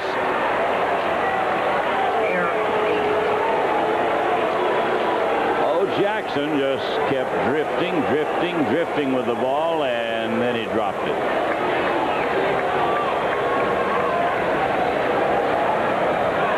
They might have had some trouble with the sun, but I don't see how this early in the game. Bergman thought, hey, this is an easy out, and you see there the wind keeps carrying it, and he put his glove right up in front of his face. I knew you were going to say that. And the wind just blew it off a little bit. You can't put the glove in front of your eyes. Well, Well, he's at third base, and the batter is Shelby. And the pitch is high.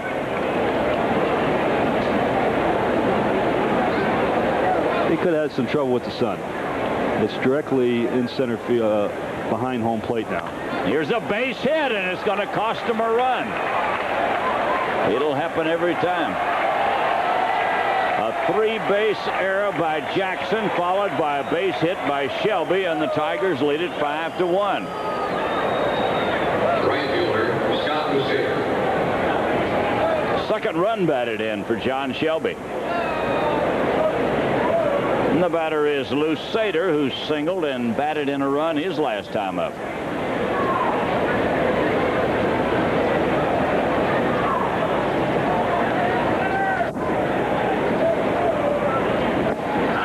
Right down the middle of the fastball. Scott flied to left field in the first inning, singled in the third.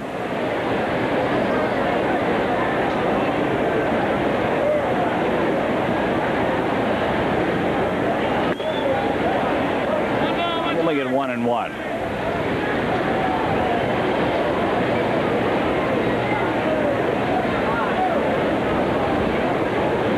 He's a little guy, but he can surprise you every once in a while. He'll turn on a ball and drive it deep.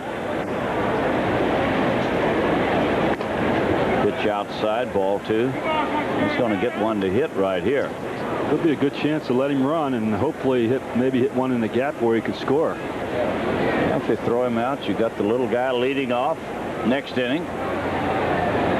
We'll see what Sparky elects to do. Doesn't have a very big lead. No, he's not going anywhere. Not with that lead. Fly ball to center. Bo Jackson now the second baseman, and Jackson's going to catch it. And you get a big round of applause. Tigers get a run on a hit and an error, and they lead it 5-1. The Rule Book is brought to you by State Farm Insurance. Hi, folks. What we've got going is a man in a run down gets back to third base, and he finds that he and the other runner are there at the same time. They're both tagged. Who are we going to call out? State Farm tracks dangerous storms. That helps State Farm agents like me deliver fast claim service. You see, before a catastrophic storm can threaten your home, our national coordinators are tracking that storm and sending in special disaster claims crews.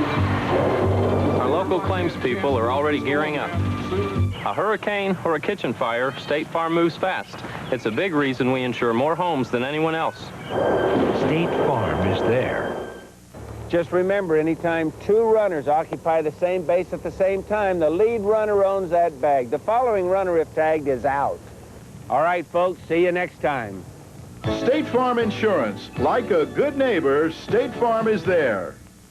The classic hits, your all-time favorites, the original sandwiches by the original artists in this unique collection, the Big Boy Hit Parade, Juicy Swiss Miss, Tasty Slim Jim, Tender Brawny Lad, and the original Big Boy Double-Decker, imitated but never duplicated. But wait, have a 24-ounce Coke for 99 cents with any Hit Parade combo and keep the Big Boy Classic Cup free. Don't pay hundreds of dollars at other restaurants. Waitress is standing by now to take your order. There's more to love at Big Boy. We're in the fifth inning in Kansas City. I'm George Kell along with Al Kaline. Tigers lead it 5-1 as the Royals come to bat. And some more Tiger fans.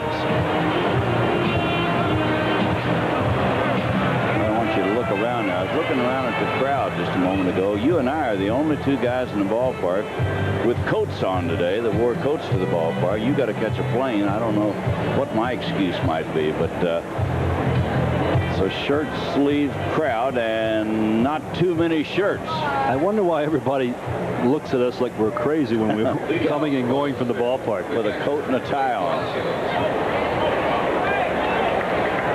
Yeah, Mr. Bo Schembechler might. I didn't see him with a coat on, but I bet he's got one on. Oh, he had a coat on. Did he? No, he didn't have it on during the interview, but yeah, he's got one with him. Because all the players wear coats today. Because they're traveling, and that's required. It's getaway day. Tigers fly out of here to Chicago right after the ball game. This is Ray Palacios, the catcher, and he pops it up on the infield. Tony Phillips will take charge. So 1 pitch and 1 out, and that's the way Jack Morris likes it. Why do we wear coats and ties anyhow? Is that a requirement? Chuck Waslick said we had to. I mean, we're outside, we're playing baseball, and you're not supposed to wear coat and ties when you're playing baseball. Going to a ball game. You've got to look nice when I put you on camera. Nothing's going to help me. I want you to look nice. In my Kuppenheimer clothes? In your Kuppenheimers. There's Steve Jeltz with 1 out and nobody on. Steve's batted 1 time and struck out once, and he bounces it foul. Ooh. Jack wanted him to hit that one fair, too. Would have been 2 pitches and 2 outs. There is a breeze. The flag is moving rather well in left field toward the left field corner, but not too much of it gets down on the field. There's the flag now. When it's moving that well, you know you've got a pretty good breeze. Trainer out checking on Jeltz, see if he's okay. Frank White sitting on the bench. He said, please be okay. He's all right. Frank White said, go check him out. Rub it in the dirt and get out there and play. He doesn't want to go in there today. It's too hot. And the 1 strike pitch. We'll make it 1-1.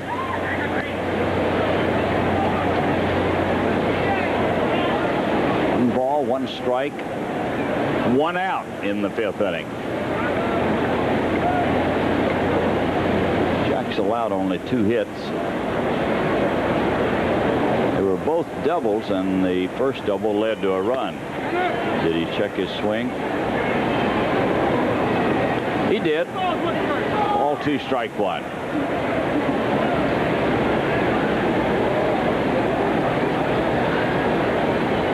They're in the 7th inning in Chicago. No score, Yankees and the White Sox. There's a foul that'll be out of play. White Sox back playing their game today. Pitching, defense. They won 1-0 Friday night. They got into a slugfest with the Yankees yesterday and lost it 10-7.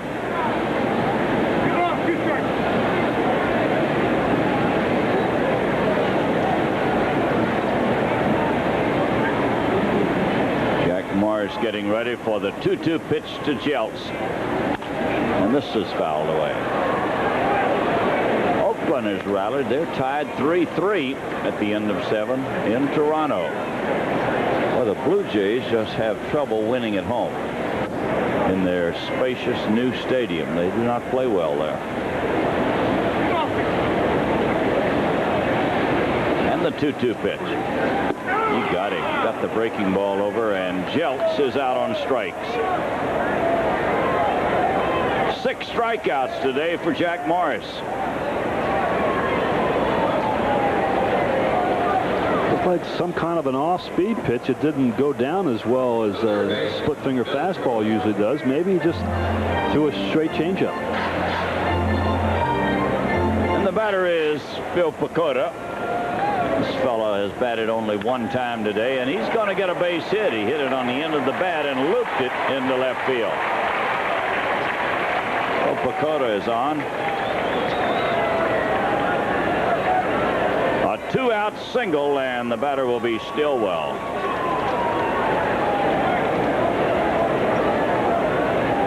The shortstop, Pursuit.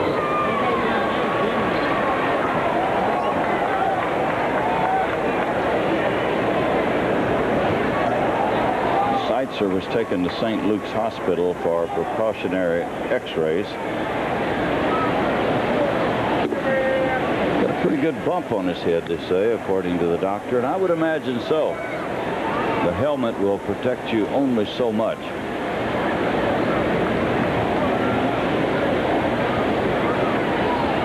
One ball, no strikes. And the pitch outside, ball 2. Got to get this guy. George Brett will bat next.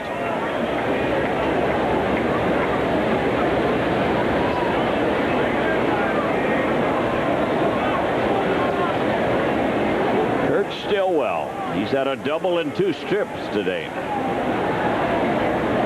And he fouls it off. Stillwell is a switch batter. Much better hitter left-handed, we showed you a moment ago.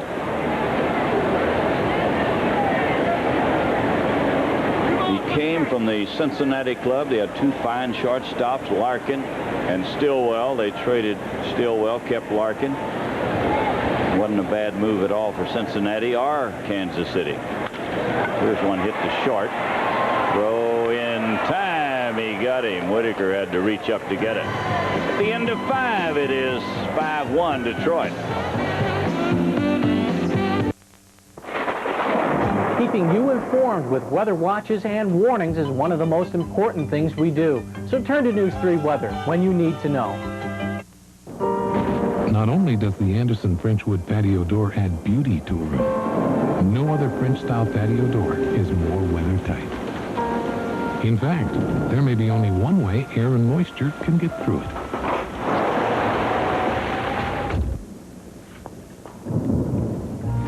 Get this book of window and patio door ideas at these Anderson dealers. Hannibal Home Centers, all locations. Right Way Lumber, Ionia. DeWitt Lumber Company, Blanchard. Lapo Lumber, Fruitport. Everything on Wendy's Super Value menu is just 99 cents each. Sure beats a sign in a window. And that includes Wendy's new Junior Swiss Deluxe with the works. Everything on Wendy's Super Value menu is just 99 cents each. Hey, some sign, don't you think? And that includes Wendy's new Junior Swiss Deluxe, Biggie Fries and Biggie Drinks. Hamilton Blue, Garrison Red, Colonial Yellow, Booth Bay Gray. Sure, some folks tend to put off painting, but when a Benjamin Moore dealer puts his best latex house paints on sale, low luster Moore Guard, soft gloss Moore Glow, Moore's flat house paint, also oil-based house paint, well, that's a house of a different color. It's the 4th of July sale, $4.50 to $5 off Benjamin Moore's finest exterior paints at Sevens Paint and Wallpaper, Jennison, Fuller, and 29th Street stores in Grand Rapids, also Muskegon. Well, the Tigers in the 6th inning will be sending up Darnell Coles, Mike Heath, and Lou Whitaker against Luis Aquino, who came on in relief of Tom Gordon. Aquino came on in the 4th inning. He's allowed 1 run, unearned, with 2 outs in the 5th inning. Bergman hit a fly ball into center field. Jackson dropped it. It rolled away. Bergman went all the way to 3rd. Then he scored on a single by John Shelby. And the pitch to Darnell is in tight. He's had a walk and a strikeout today.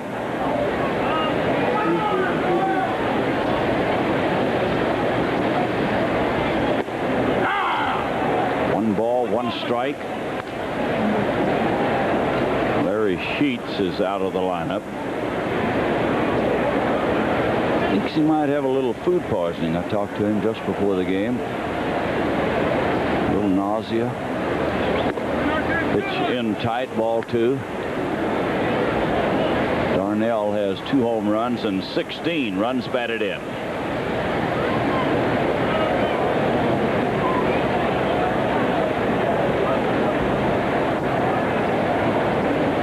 And the 2-1 pitch. This is going to be foul past 3rd.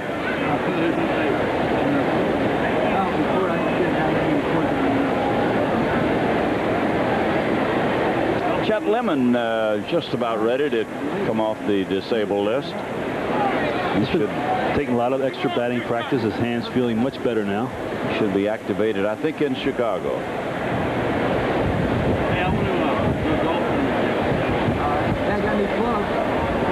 Montreal a winner today. They beat Atlanta 5-1. There's one hit hard right at second base and out at first. So Darnell Coles is out, and the batter will be Mike Heath.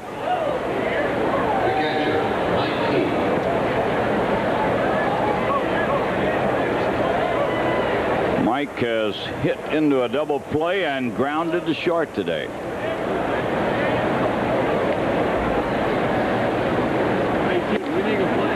Greg Hawk and Carl Williams from Auburn Hills are here. Jeff and Shelley Waldron from Middleton, Michigan, in the ballpark.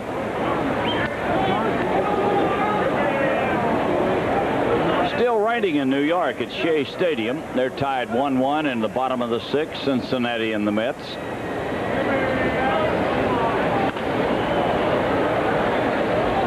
Philadelphia has a 6-3 lead over Houston. They're in the bottom of the 8th inning. Houston won last night. They had lost 13 straight on the road before winning in Philadelphia last night. And they had a lead today, 3-1 early in the game, and now behind 8-3. A 2-1 pitch to Mike Heath, and he pops it up. Palacios near the dugout, and he'll grab it. So Mike Heath is out. 2 away, and the batter is Lou Whitaker. Lou's had 1 hit today, single, scored a run in the 1st inning.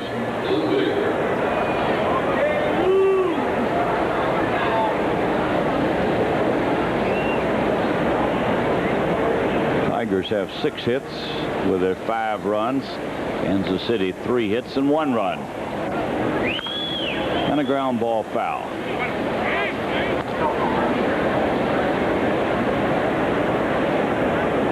We're going to be in Chicago on Tuesday night, and 1 week from today we'll be home against Kansas City. Our 2 telecasts this week.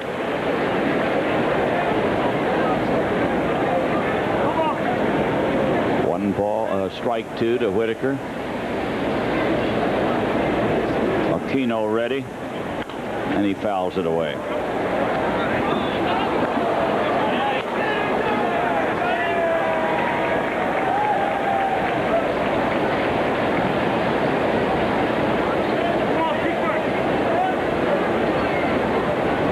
Lou Whitaker waiting on the 2-strike pitch. 2 outs, nobody on in the 6th inning. Ooh, that hit the umpire and looked like it got them both. The catcher and the umpire, and Palacios is really in pain.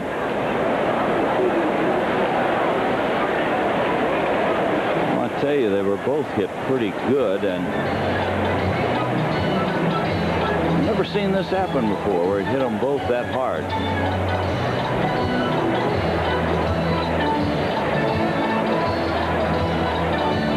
Like it got Palacios on the elbow, and it got the plate umpire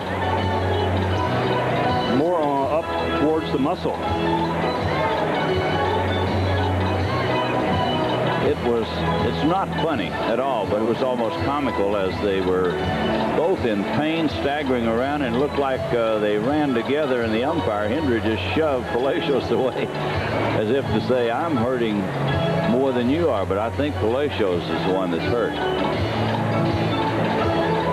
Take a look at it and see what happens here, if we can. Yeah, both shoulders, that sure did. It looked like they were getting ready to go into a dance routine together. They both bailed out towards the dugout over to Kansas City, and I tell you, those catchers and even the umpires take a beating behind the plate.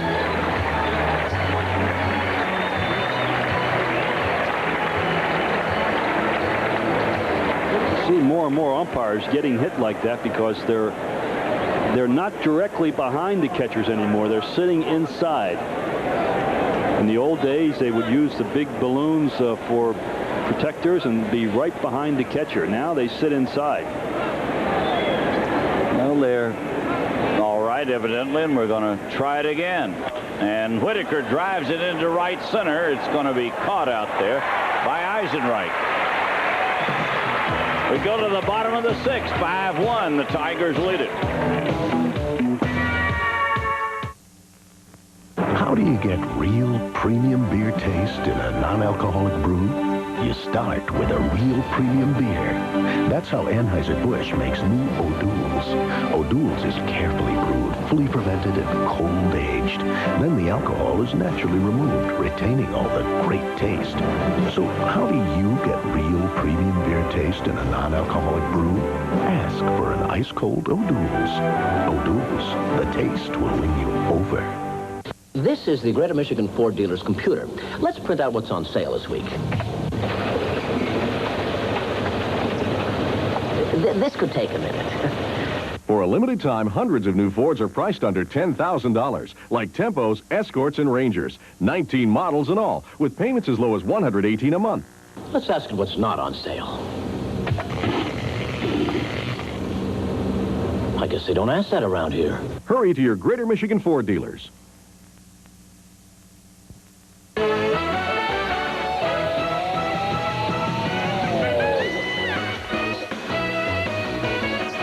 Tiger Baseball is being brought to you by New Bud Dry, the taste that comes on smooth, then it's gone. By Ballpark Franks, they plump when you cook them. And by the Goodyear Tire and Rubber Company, maker of Goodyear all-weather radials. Here come the Royals in the 6th inning. George Brett to lead off, Bo Jackson and Jim Eisenreich. Very important inning for Jack Morris as he goes through the center of the lineup. And you wonder how much more Jack's going to be able to take of this tremendous heat. But so far, he's been very strong.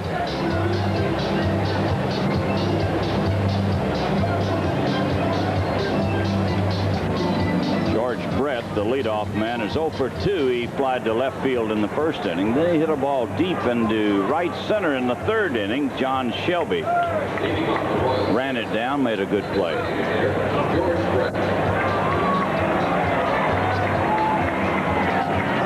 And this crowd of 25,000 plus just announced. I didn't get the change, but 25,000 plus, trying to get something going here in the 6th inning. And a foul ball.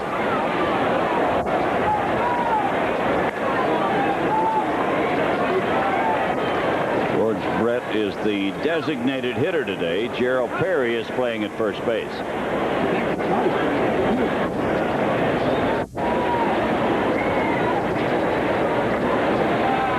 Morris delivers and a drive into center field for a base hit.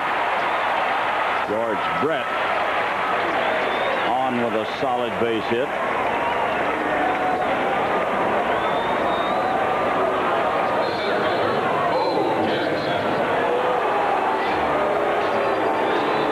And a few boos for Bo Jackson as he steps in.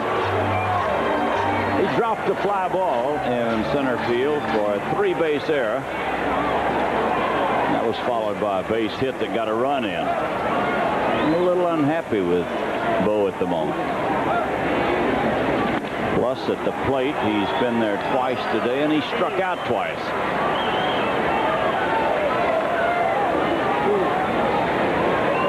One strike to Bo.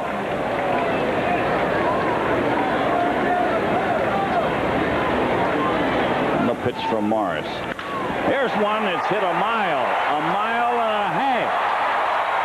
Oh, almost out of everything. Almost clear out of the ballpark. It's the longest home run I've ever seen here. Me too. I've never seen one hit that far up the bank.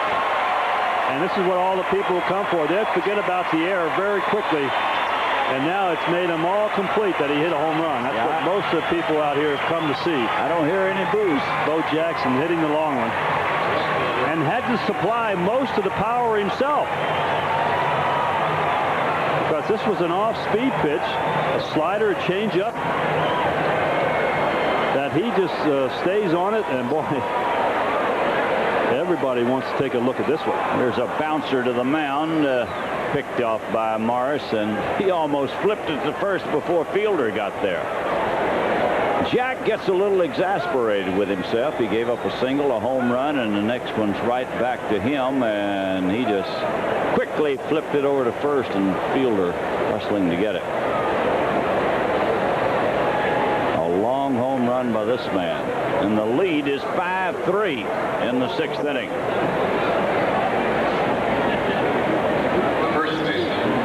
And some action in the bullpen. Gibson up and throwing for the Tigers. Gerald Perry is the batter. He's 0 for 2. And the pitch outside. throwing a lot more off-speed pitches, Al, at the moment. I'll tell you, the way the bullpen has been pitching so far this year, you really can't go wrong by going to the bullpen. And Gibson's pitched well. Nunez on Friday night got the win in relief.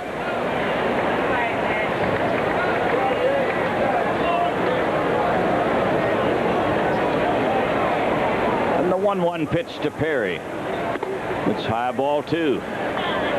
White Sox have just changed pitchers in the 8th inning. It's 0-0 in Chicago. They don't mean much, though, when they change pitchers. They have a great bullpen, and could be a man got on. Warborg says, hey, it's late in the game, and we go to our bullpen. Ball 3 to Gerald Perry. Ball 3, strike 1.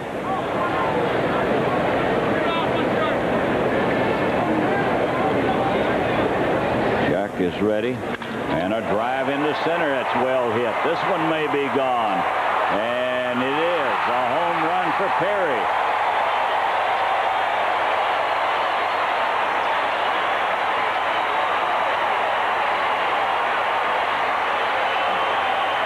Ball looked like it hit right on top of the fence, but it was more of a line drive type of a home run. It wasn't up in the air that far, but he put a jolt into it. Take a look at the swing again. You can see there he was able to get the arms extended. Shelby goes all the way back to the fence. He thinks it's going to be off the fence and hits right on the top. And the batter is Willie Wilson. Well, there's nobody at the mound, nobody saying anything to Jack. A single and 2 home runs and a swing and a foul by Willie Wilson.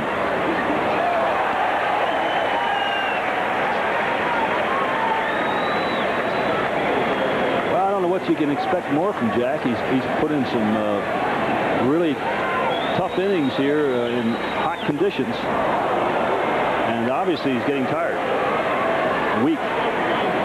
It's strike 2 as the skipper looks on.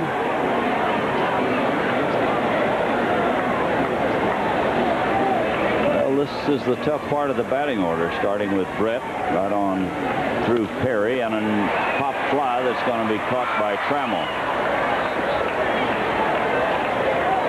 Wilson is out, the second out of the inning, and the batter will be the catcher, Palacios.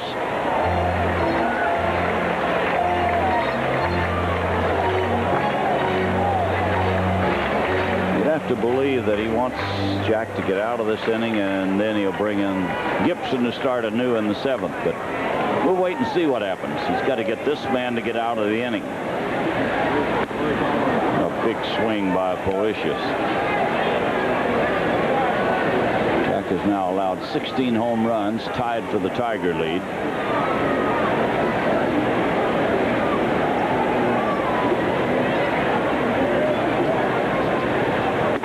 Strike 2. 2 strikes to the catcher.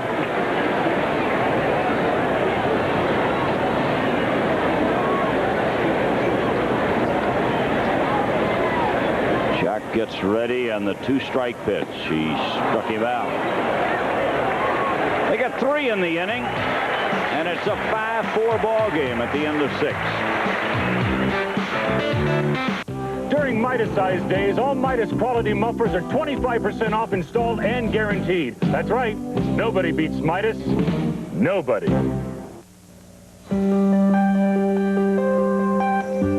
Welcome home to some American dreams. Brought to you by Anderson. The windows that are built to stand the test of time.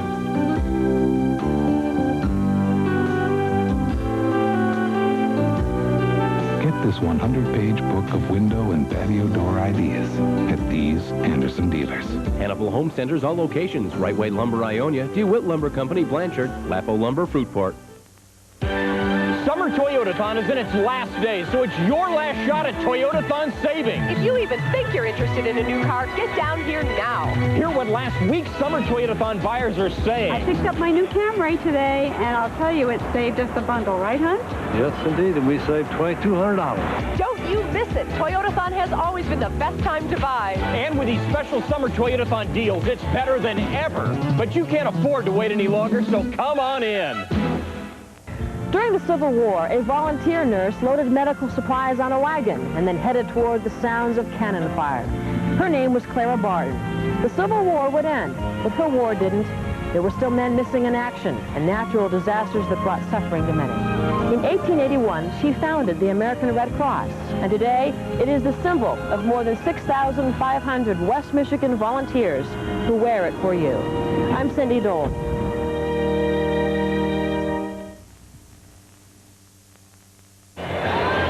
Well, here it is. This is our Bud Batter's Box inning, and going for the prize today is Al Brunner from Gobles, Michigan. Now, if a Tiger hits a home run this inning, Al, you're going to win $100 and a share of the $10,000 bonus at the end of the year. So good luck to you, Al Brunner from Gobles, Michigan. And here's the home run man, Tony Phillips, to lead it off. He had one on Friday night and one on Saturday night.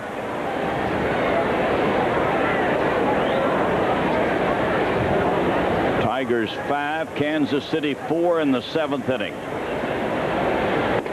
And the pitch is low.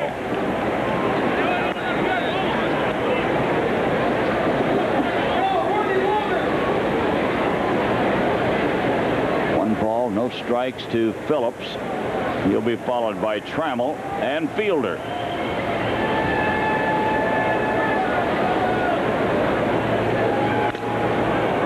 Boy, I tell you, Palacios is taking a beating right off the mask, and you could hear it all the way up here. Sounded like it shattered the mask, but it didn't. Take a look at this. This is a real jolt, too. Just because you have a big mask on, it doesn't mean it doesn't hurt.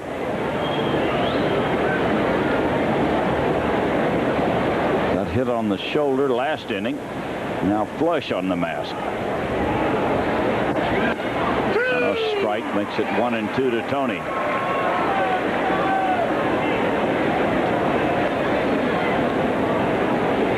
Tigers' 5-1 lead has been cut to 5-4 as we play in the 7th inning. It looked like it was sort of a laugher, Jack. Moseying along pretty good. Looking strong, then all of a sudden, boom, boom, and they're right back in the game. Here's the 1-2 pitch. That'll make it 2-2. They haven't been able to do anything with Aquino. He's only allowed one hit.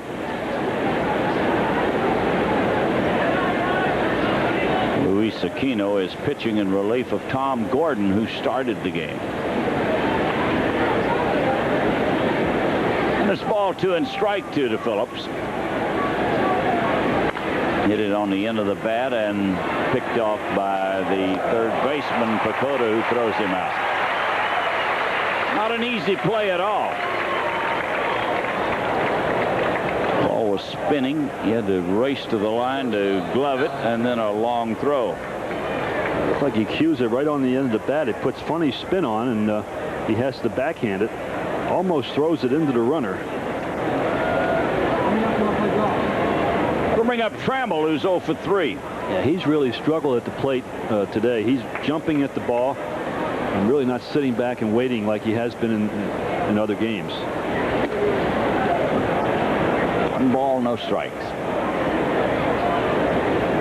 It's a final in Philadelphia. 8-4, the Phillies beat Houston. Pittsburgh has a 4-1 lead over the Giants. They fell behind 1-0.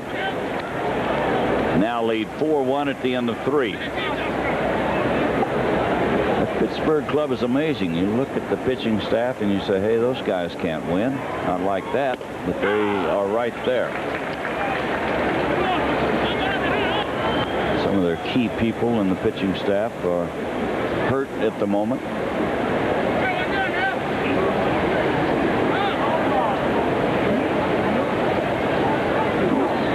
Ball 2 and strike 1. This ball is picked off by Pacoda. Good play by the third baseman. Alan Trammell had it headed for left field, and Pacoda picked it off. is a pretty good-looking ball player. He's proving to be a very valuable utility player. He plays short, second, now third today, and this 2 plays back-to-back that he made tough plays. And looks like he has a strong enough arm to play third base, too. And the batter is Fielder, who's walked, struck out twice today.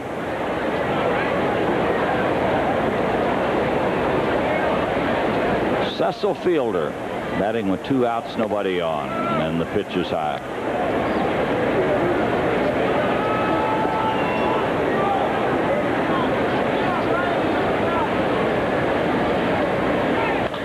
And a fly ball to center. Jackson backs up. He's there and makes the catch. We go to the bottom of the 7th. It's 5-4 Detroit.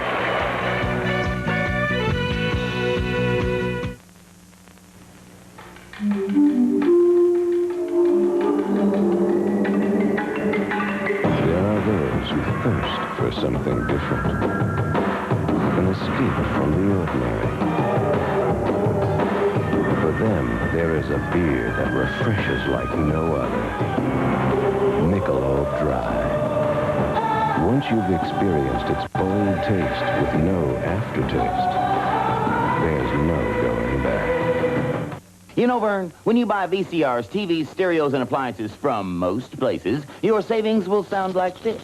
But when you buy from my buddies at ABC Warehouse, your savings will fold and sound like this. Ha, ha, ha, ha, ha, ha. 'Cause, Vern, ABC Warehouse is more than just savings. It's the closest thing to wholesale, the closest thing to wholesale. Know what I mean? Now at ABC Warehouse, get this Whirlpool washer for only $279 or less.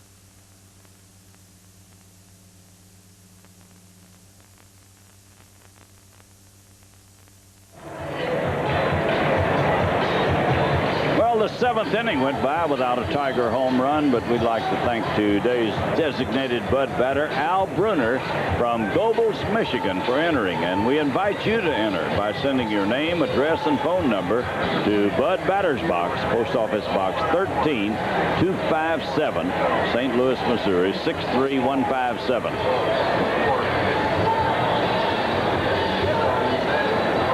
This is the way the heat has been affecting Jack today, or the way he's worked with it. He's thrown 10 strikes and 4 balls in the first inning, 9 and 5, then 10 and 4 in the third inning, 9 and 3, 7 strikes, 5 and 12 and 2. Not too bad. No, not considering he gave up 3 runs in the 6th inning. Only threw 2 balls.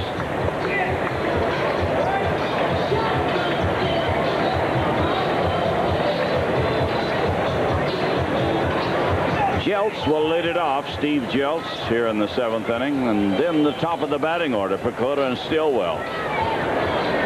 Leading off the Royals 7, the second baseman, Steve Jeltz. As Jack Marsh goes to work in the 7th inning, the Tiger bullpen goes to work. Looks like McCullers and Gibson back up going again. Steve Jeltz 0 for 2. He struck out both times. The changeup is high.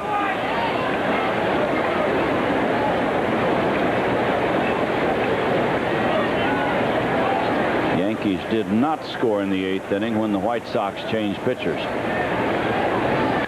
There's a fly ball behind second base. John Shelby moves in under it. So Jeltz is out. 1 out in the 7th inning. The batter will be Bill Pacoda. Third baseman, Bill Pacoda. He's had a hit today, batted twice, struck out, then he singled. The starting third baseman, Kevin Seitzer, was batting in the first inning when he was hit in the head by a pitch ball, removed from the game, sent to the hospital for x-rays.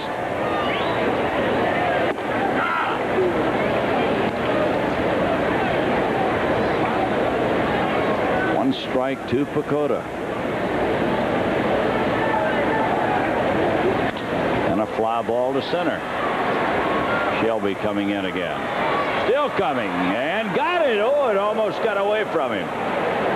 Got to be a tough son out there. Jackson dropped the ball. Shelby's having trouble with that one. I think he was expecting Trammell to get that one. Allen was expecting the center fielder to take it. Did you see there?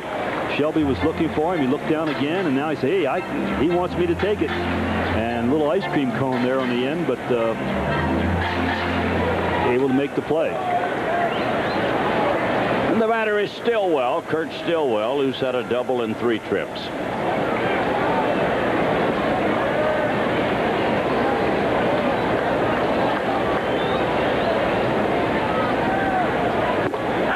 One strike to the shortstop.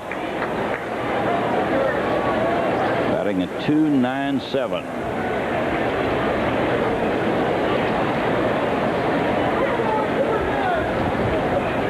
And the 1-strike pitch. Over but low. Makes it 1-1.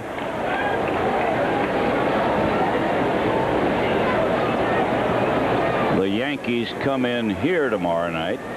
Tigers go to White Sox Park, or to Comiskey Park in Chicago, where the Yankees are playing today. There's a swing and a miss. 1-2.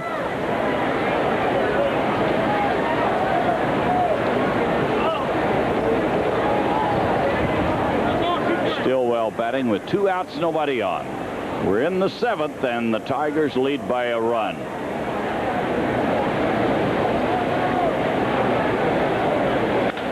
Fly ball to left. It's going to be a 1-2-3 inning for Jack Morris. At the end of 7, Detroit 5, Kansas City 4.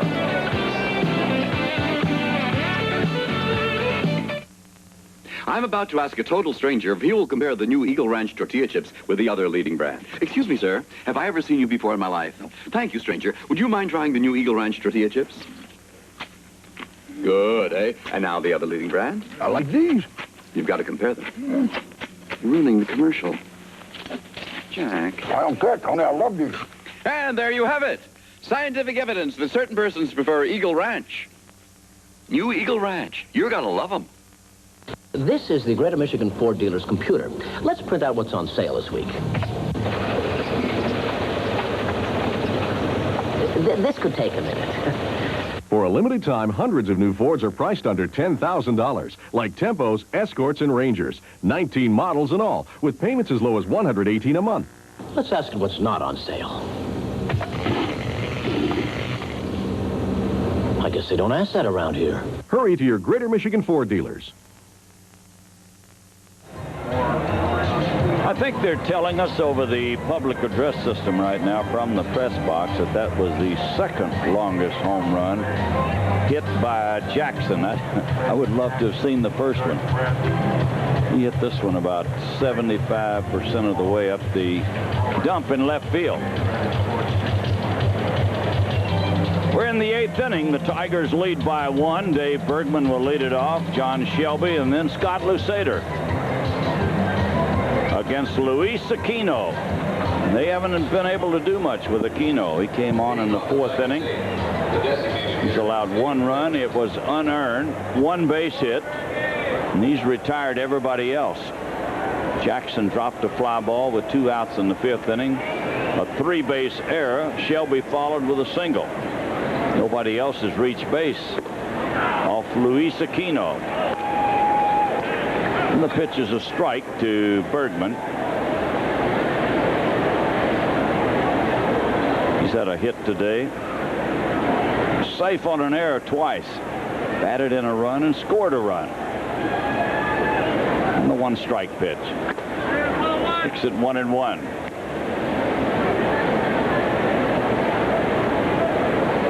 Gibson throwing in the bullpen, so that's pretty much an indication that that's all for Jack Morris. Fly ball to center. Jackson moves in under it. So Bergman is out. 1 out in the 8th inning. And the batter will be John Shelby. John Shelby's had a couple of hits today. Batted in a run in the 3rd inning with a single and in the 5th inning. He's done quite a job since coming up from Toledo.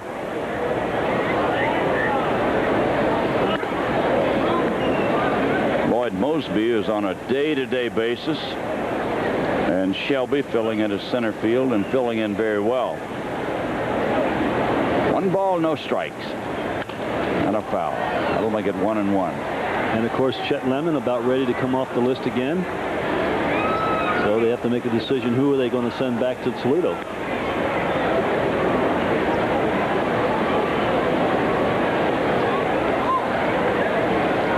One ball, 1 strike. And the pitch to Shelby. That'll make it 1-2. They're underway in San Diego. The Cubs and the Padres tied 1-1 in the second. And Pittsburgh leads 4-3 at Candlestick Park there in the bottom of the 4th inning. Still raining in New York. It's been a long delay. And it will be a long delay. They've got a lot of people there. You've got to believe that. Ball 2 and strike 2. And he struck him out.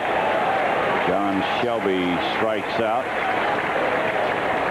Well, Luis Aquino is some kind of pitcher on this day. Oh, he's mixing his pitches up well. There's the breaking ball, even though it's out of the strike zone, but he's thrown some real good fastballs inside, and this time takes a lot off the pitch. Again, it's so important for the pitcher to get ahead of the hitters. That breaking ball, they'll swing at it with 2 strikes a lot. And the batter is Scott Lusader, who has singled today, 1 for 3. Scott batted in a run in the 3rd inning.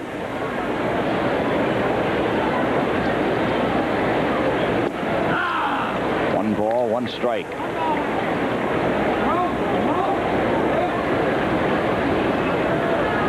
Rather shallow on the left side of the infield for Lusader. And a line drive base hit into left. All the way to the fence, and Scott heads for second. He'll stop with a 2-base hit. So a double for Lusader, the 2nd hit off Aquino.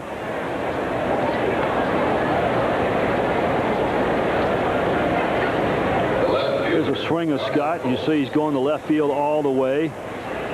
Willie Wilson doesn't really play the bounce well. The ball bounces by him. Probably figured it was going to be a 2-base hit anyhow.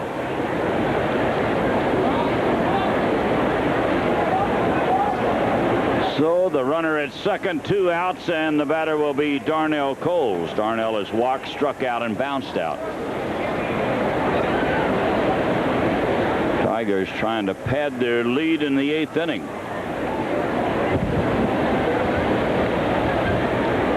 Nobody throwing in the Kansas City bullpen. And the pitch is high.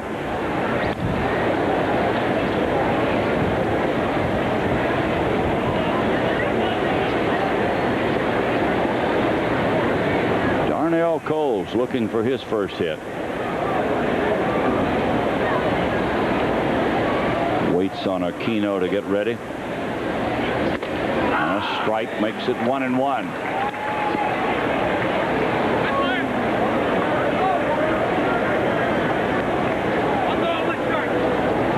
Tigers have 5 runs on 7 hits. Kansas City 4 runs on 6. And the 1-1 pitch. That'll make it 1-2.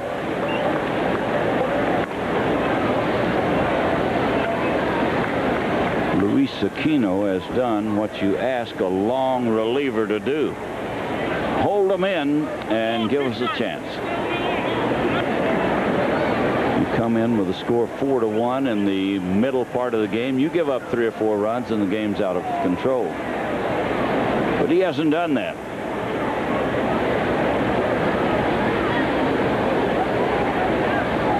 One ball, 2 strikes. And the pitch. He pops it up. Steve Jeltz says he'll handle it. He does, and the inning is over. We go to the bottom of the 8th. It is 5-4 Tigers.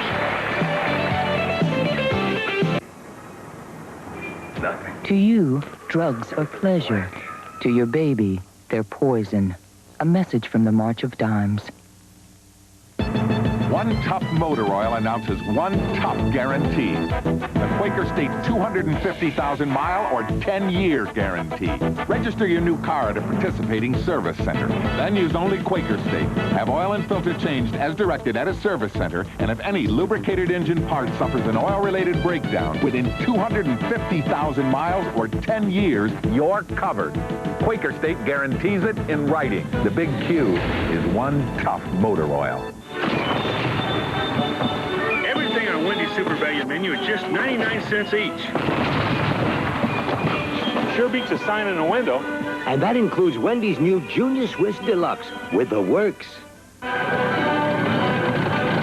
Everything on Wendy's Super Value menu is just 99 cents each. Hey, some signs, don't you think? And that includes Wendy's new Junior Swiss Deluxe, Biggie Fries, and Biggie Drinks. It's baseball as you don't remember and won't want to miss. Mark Fidrich, Willie Horton, Gates Brown, Jim Northrup, and other Tiger greats are winding up for Barrier Bash 2, a fundraiser for the Center for Independent Living. I'm Paul Carey. This year's softball doubleheader will honor my partner of 18 years and Hall of Fame broadcaster Ernie Harwell. Barrier Bash 2, Monday, July 9th at WMU's Heinz Field. Don't wait. Get tickets now at these locations.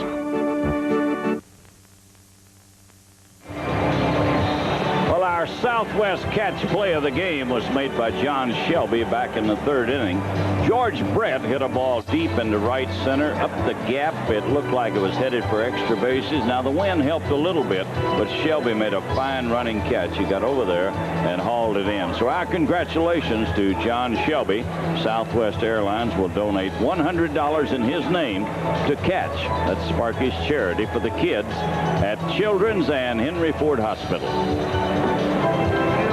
And a new pitcher for Detroit, Paul Gibson. Well, what a great job Jack Morris did today in tremendous heat at Royal Stadium, well into the 90s, probably about 120 on the field. Gave him a very strong performance, with the exception of the sixth inning where he allowed 2 home runs and 3 runs in that inning. But a great job by Jack Morris. Paul Gibson comes into the game, uses record 2 wins, 2 losses. He's appeared in 30 games. Really has lowered his earned run average way down to 2.22.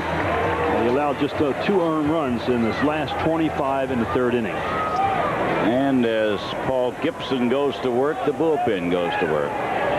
Henneman, Mike Henneman, a right-hander, and Jerry Don Gleaton, a left-hander, start throwing. 5-4, the Tigers lead it. We're in the bottom of the 8th, and the batter is George Brett, who had a single, scored a run in the 6th inning.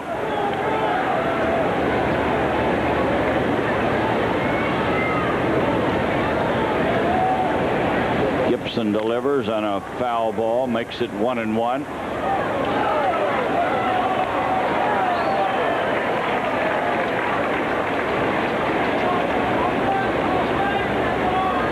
Brett flied to left field, then to center, and singled his last time up. This is a tough inning for Gibson. Right through the heart of the order again. And a bouncer towards second. Big hop to Lou and out. 2 big hops, and I'll tell you, on this artificial surface, you just hope it don't bounce over your head. There's Jackson, and they're cheering now. What a difference a 450-foot home run makes, huh? I don't know. I never did hit one that far, but he turned them around, I'll tell you. Just about as far as you can hit a baseball. And he takes a strike from Gibson. The fear the pitcher must have when this guy's at the plate, because he can hit the ball back through the middle with such tremendous speed. This is foul, out of play.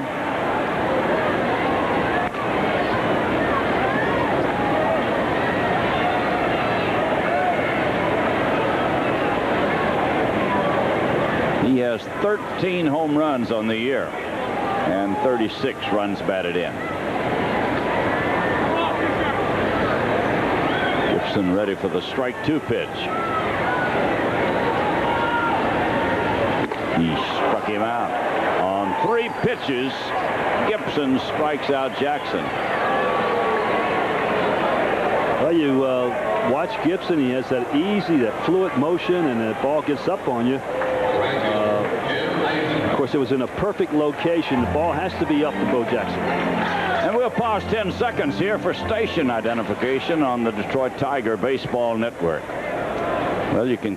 Coming up tonight on News 3 at 6, listening to your opinions and your suggestions on Your Turn with Gil Bittner. Join us for that and more tonight at 6. Scott Lusader back near the warning track to pick off the fly ball, and the Royals are out in the 8th inning. It is 5-4 Detroit. Keeping you informed with weather watches and warnings is one of the most important things we do. So turn to News 3 Weather when you need to know. When years of promises haven't lowered outrageous property tax bills, it's time to change governors. And John Engler is ready for the job. We need new priorities, not new taxes. That's why the Engler plan would cut our property taxes 20% and cap our assessments to no more than the rate of inflation. Michigan taxpayers can't afford 4 more years of promises. We need results. We need the strong new leadership of John Engler for governor for a change. What a night! Tom's boss is coming for dinner. The air conditioner goes out. Tom panics, so I call our 5-star Lennox dealer. With your 5-star Lennox dealer, not only do you get technical expertise on all makes and models, you get priority service when you need it most. Discover the 5-star dealer difference. Discover Welton's, your 5-star dealer in Hastings and Battle Creek. Your 5-star dealer. Must be a Lennox.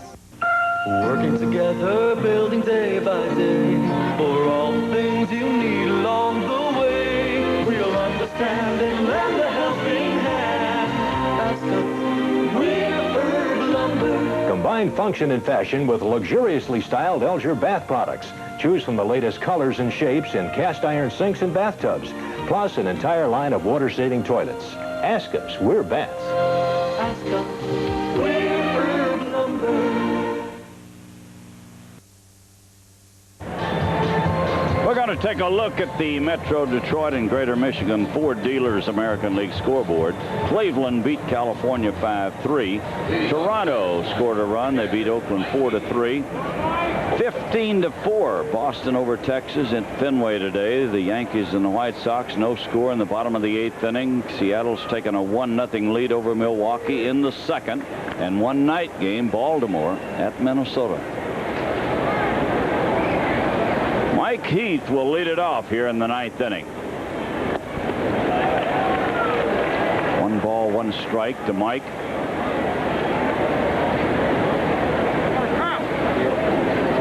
Looks like he might have hurt his knee. I don't know, did he hit himself with the bat? Never know with Mike. He might be just loosening up a bit. Let's see what happens here. Oh, he swung it, hit himself in the back of the leg, it looked like. And another big swing makes it 1-2. 1 ball, 2 strikes to Heath. He'll be followed by Whitaker and then Phillips.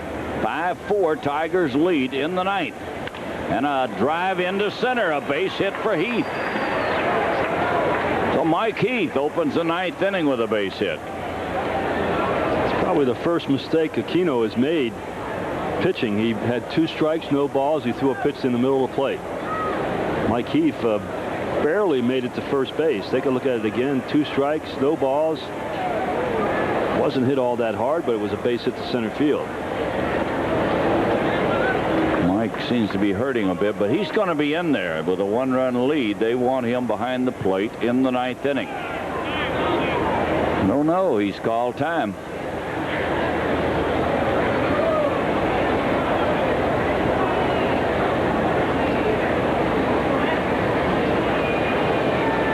It's not going to hurt your speed that much, Mike.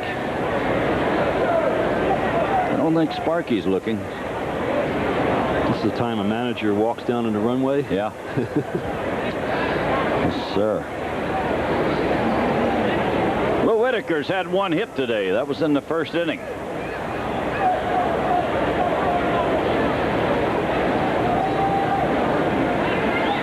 And the pitch outside.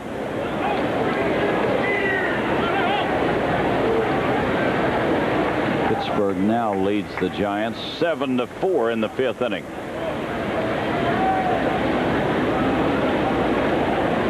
One ball, no strikes to Lou Whitaker. And a strike makes it 1-1.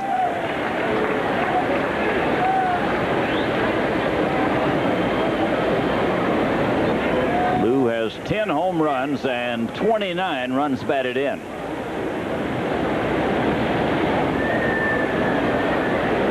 One ball, one strike.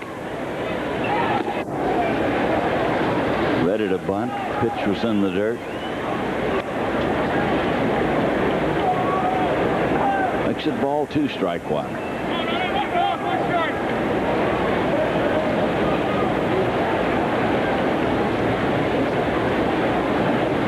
Here's the runner at first base, Mike Heath. And they play behind him. And Lou hit it on the end of the bat. Play has been resumed in New York. Mets are batting in the bottom of the 6th inning. That game's tied at 1-1.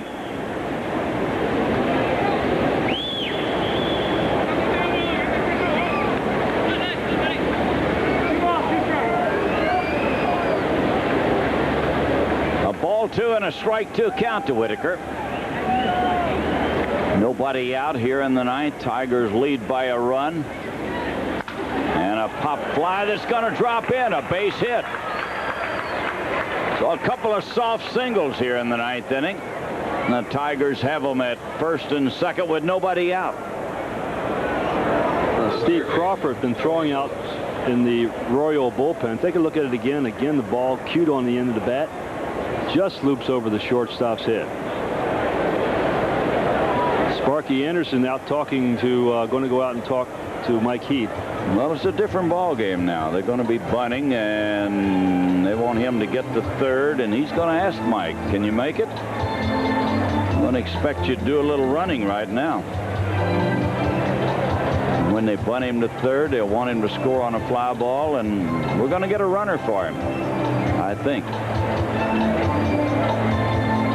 Well, Mike is such a good defensive catcher. If Kansas City is able to come back and tie the game, he's really important to have in the game. Yeah, the leadoff man gets on and he throws. He's by far the best thrower of the 2 catchers. Willie Wilson is the second batter in the inning. He's going to stay in the game. Now, I know this is the reason right here. Sparky just wants that throwing arm in there in the 9th inning. Otherwise, he'd have Mike out of there. Well, the bunt's in order here, no question about it.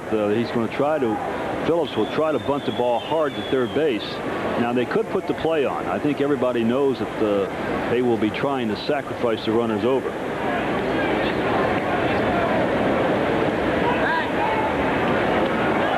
Oh, he almost got him. Mike just creeping back to second base, and it was close. He looked like he was going to slide, and then he didn't. He might have been out. Could have been.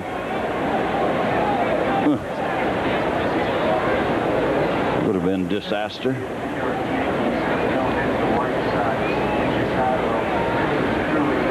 Pitch is high. I tell you, it's tough for a runner at second base. Now, this is not easy for a fast base runner, good base runner, and he's got to get his lead, go if the ball is bunted, and when the hitter bunts and misses the ball, that's when you can be caught. It was an odd kind of a pitch. When you know the sacrifice is coming, a slow, real slow pitch, you can almost guide the ball down third base. Good bunt. Just a perfect bunt by Tony Phillips. And they had only one play, and that was at first base. Just absolutely perfect. The little guy does his job, and the Tigers move him to second and third. Again, throws him an off-speed pitch so you can pretty much guide the ball where you want it. when they throw the ball hard, you don't have that much chance to put the bat on the ball where you want to. But that time, again, a slider that Tony was able to have plenty of time to place the ball.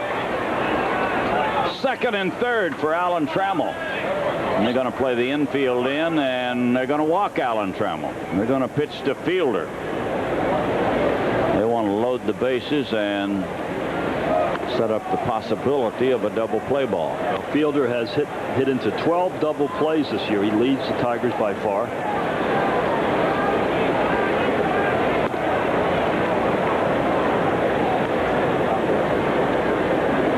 They've got the bullpen going out there.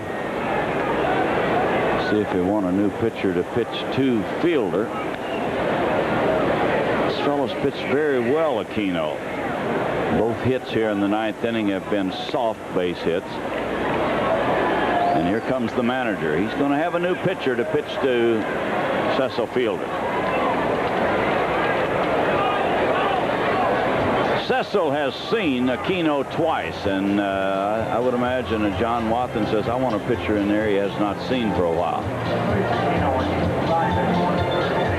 So he's making the call to the bullpen. Tigers will have the bases loaded, one out. And it'll be the big guy, Crawford.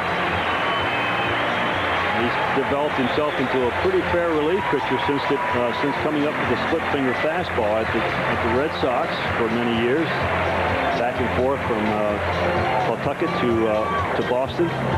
But was really not a pitcher you worried about. Now he's developed into a very fine relief pitcher. And while there's a break in the action, we're going to pause for these messages on the Tiger Baseball Network. Because News 3 is just as concerned about severe weather as you are, we have prepared this guide. It contains life-saving information. For your free copy, send us a self-addressed stamped envelope and turn to News 3 Weather when you need to know. Hello, West Michigan. I'm Gil Bittner. For some time, we've been asking you to let us know what's on your mind, what you think of Channel 3, and how we can better serve your needs. Together, we've been working to make this the kind of television station you want us to be. Now it's time for us to say thank you, because recently WWMT became the most watched television station in West Michigan. We know we couldn't have made it without your help, and we hope you'll continue to tell us what's on your mind.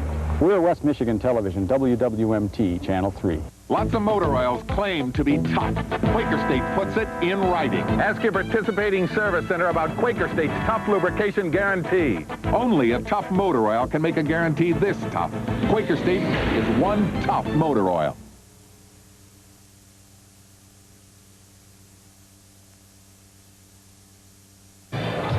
Well, the big guy, Steve Crawford, on the mound for Kansas City. There's his record, 17 games, 1-1. He was on the disabled list earlier.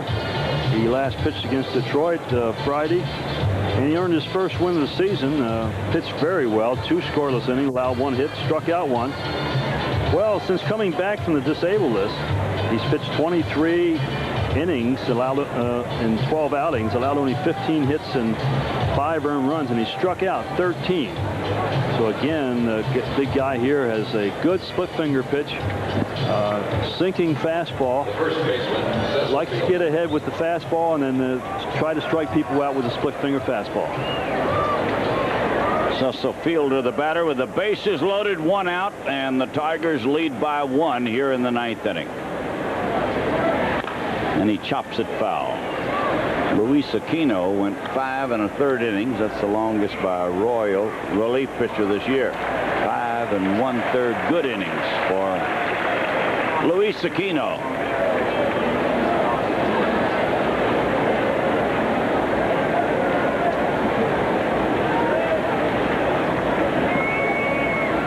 Well, we're getting a strange report from Chicago. Andy Hawkins pitched a no-hitter, and it looks like he's going to lose it 4-0. Here's a base hit into left. He's going to get 1 in. Here's Whitaker. He's going to score. 2 more runs in on the solid base hit by Fielder. Now the ball gets away and the runners move up.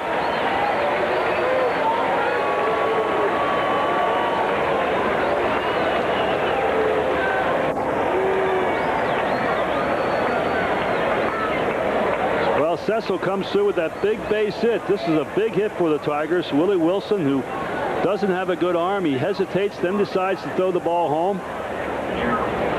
Picata blocks the ball, and I don't know why Palacios goes after the ball, and that allows Trammell and Cecil to go advance the base. And they're going to walk Bergman to load the bases again. Well, it looks like a Chinese fire drill right now. They're headed for the exits with that base hit by a fielder. A large portion of this crowd of 25,000 beginning to head out of here.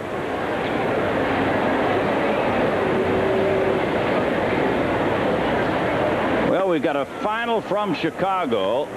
Andy Hawkins, now get this, pitched a no-hitter for the Yankees. He got beat 4-0. The Yankees scored the White Sox scored 4 times in the bottom of the 8th inning on 3 Yankee errors. Now, I don't know how they put it all together, but they did not give up a hit. Hawkins pitched a no-hitter. White Sox win it 4-0. 3 errors in the 8th inning, cost him 4 runs. Wow, the no-hitters are coming in bunches. This one just missed the month of June. We had 4 in the month of June, and this one slipped in July. John Shelby, the batter, and the pitch is outside. The infield in tight again. Bases loaded, 1 out. Tigers lead it 7-4 here in the 9th. Shelby's had 2 hits and batted in 2 today. He could do a number right here. This is foul. All the Tigers would really hope for here would be a fly ball deep enough to get Trammell in from third base.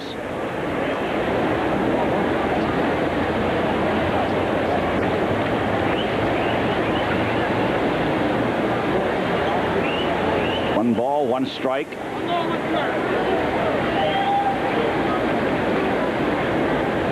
Crawford gets ready, and the pitch to John Shelby. It's high ball 2.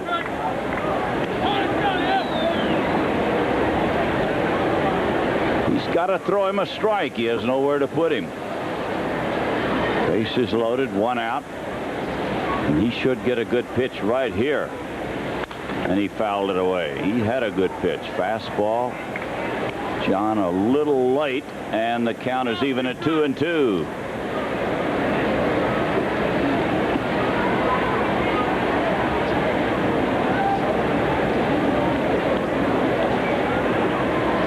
Ball 2, strike 2.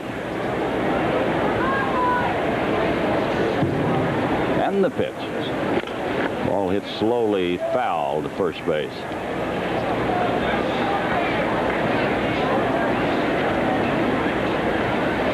This inning started with a single by Mike Heath, then a single by Whitaker.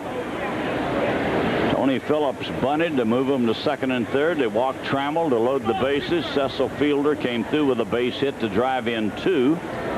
Then they walked Bergman. Now it's 2-2 to Shelby.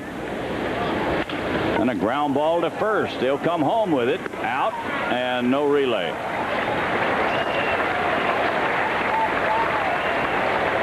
So they get the runner at the plate. Trammell. Base is still loaded for Lusader.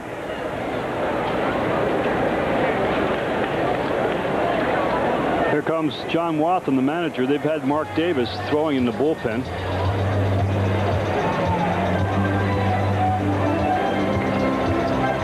And looks like he's going to make the pitching change. He hasn't said so yet, but... Now he's indicated with the left hand he wants the left-hander.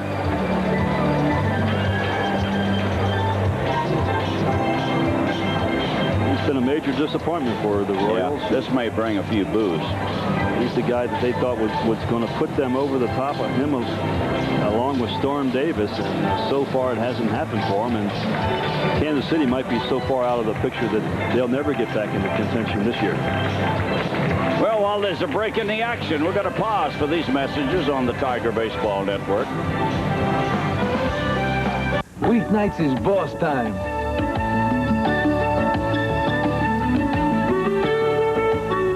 Who's the Boss? Weeknights at 11:30, only on West Michigan's Channel 3. A healthy company is not all numbers and sales. And it's not just polishing your image. Healthy muscles and bones make a healthy company. Get in shape. Get into the corporate Olympics. And keep your company on track.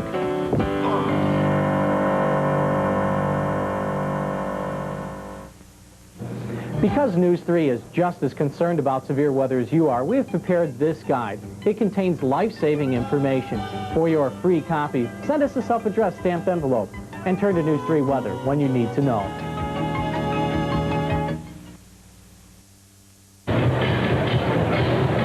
Mark Davis, the big left-hander from the National League, the Cy Young Award winner last year. Just a tremendous year for San Diego. 44 saves. Hasn't come close to that this year. Really hasn't done much of a job. 1 and 5, only 5 saves. And look at the earned run average, almost a little bit more than 5.5. He's lost his last 2 outings and just has not done the job that they had hoped for him to do. And look at the difference in a year. What a difference a year makes. 21 saves a year ago, only 5 this year. Earned run average under 3. This year, an earned run average of 5.5. We'll get a pinch batter for Lusader. Gary Ward out of the dugout. So they want the right-handed batter, Ward, to bat for Scott Lusader. Bases loaded, 2 outs, 2 runs in here in the 9th. The Tigers lead by 3. And a base hit into left. That'll get 1 in, and they're going to wave Bergman in. Here's the throw to the plate, and safe. He's in to score. On the first pitch, Gary Ward drove it into left field. And it's a 9-4 ball game. Well, they didn't boo Mark Davis when he came in, but they're sure doing it now. On the very first pitch delivered, a line drive to left field by Ward. And this might put this ball game right out of reach now. The throw by the weak throwing Wilson almost gets Bergman at the plate.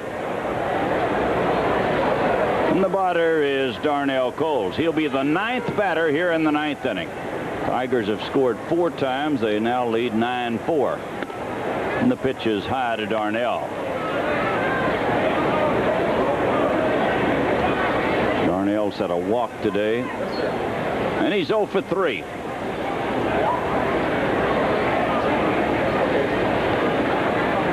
Two on, 2 outs, and a big swing and a miss by Coles.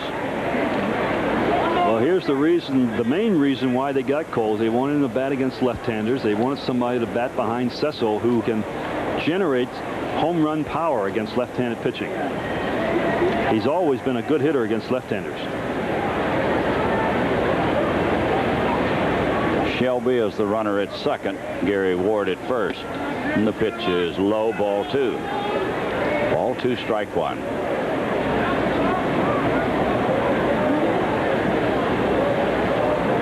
Jack Morris is the pitcher of record for the Tigers. Tom Gordon for Kansas City. And the 2-1 pitch. Ball 3. Ball 3, strike 1. Mike Heath would bat next for the 2nd time this inning if Darnell gets on.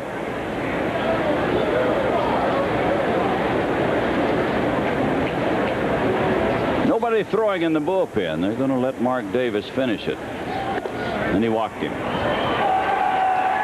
So Darnell Coles with a walk. That'll load the bases. That's the 3rd time this inning the bases have been loaded.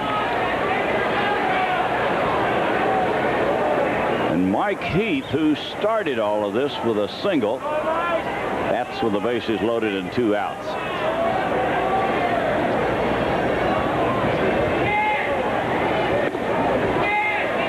Pitch is inside to Mike.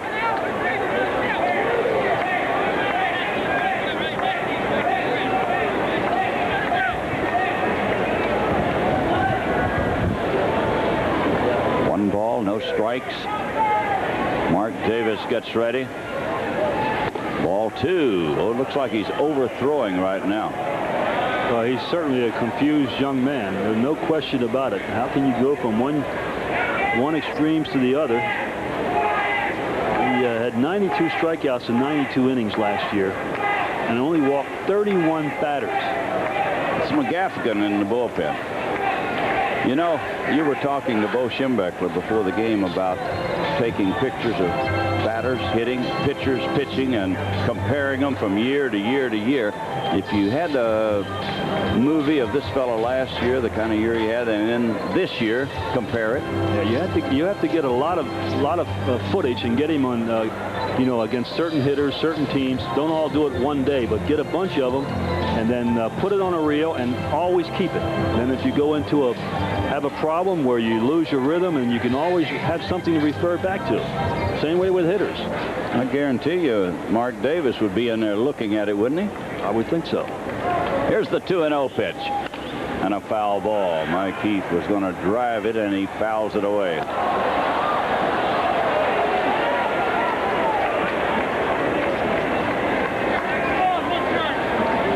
Ball 2, strike 1. Chuck Waslick tells us they've done that with Mark Davis from the tapes from San Diego. And this is foul. Ooh, barely foul past third base. That would have scored a lot of people. Had everybody running all over the place on that one. Ball just missed being fair. Mark Davis says, with my luck, what little I've had, I'm surprised it was not a fair ball. Well, the count is even at 2-2.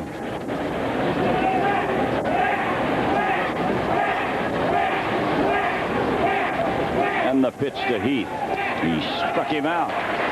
Mike Heath, a strikeout victim, but not before the Tigers score 4 times. We go to the bottom of the 9th, and they lead it 9-4. Hey, come on. This is any way to spend the summer. No. Make it a Bud summer with Budweiser, Bud Light, and Bud Dry. Check inside 12 packs and you could win one of 100 Bud label pools. Look for me, Jeff Altman, where you buy your favorite beer, because we're giving away pools all summer long. It's wet. It's wild. It's Bud summer. Hey, man, you need sunscreen. You're starting to peel. Woo!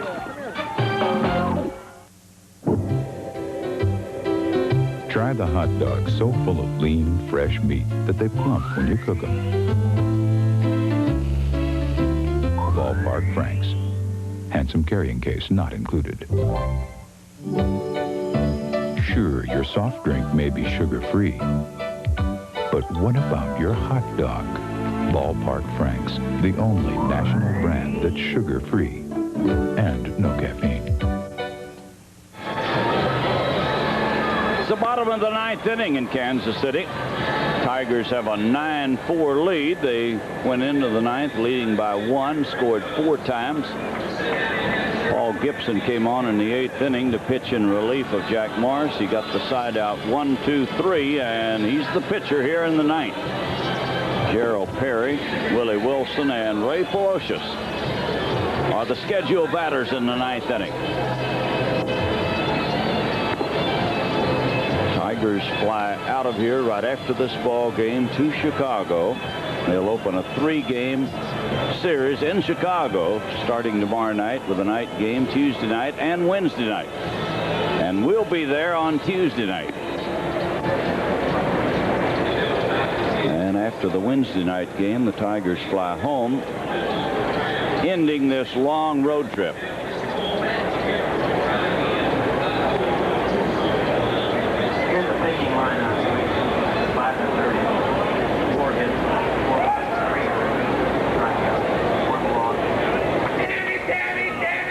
Gary Ward is in left field. Darnell Cole has gone to right field. Tough sun field, as it indicates there in right field right now. Darnell getting practice, putting the glasses down.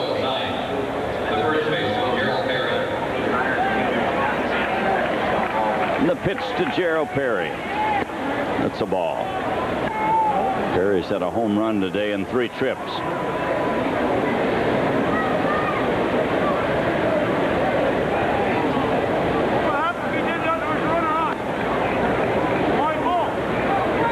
the confusion is about, but Ted Hendry is talking to the Tiger bench.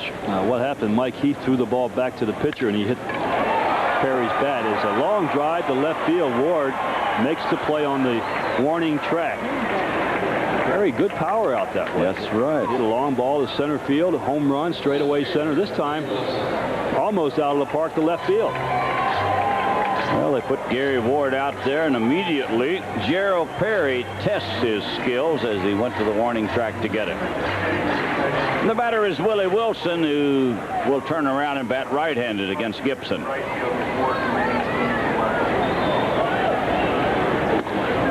And the pitch inside. Willie's 0 for 3, safe on an error by Fielder back in the second inning. And a fly ball into center field. Should be an easy play for Shelby.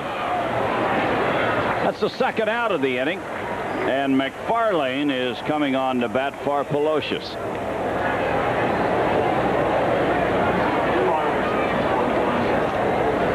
Two outs, nobody on in the ninth. The Tigers lead 9-4.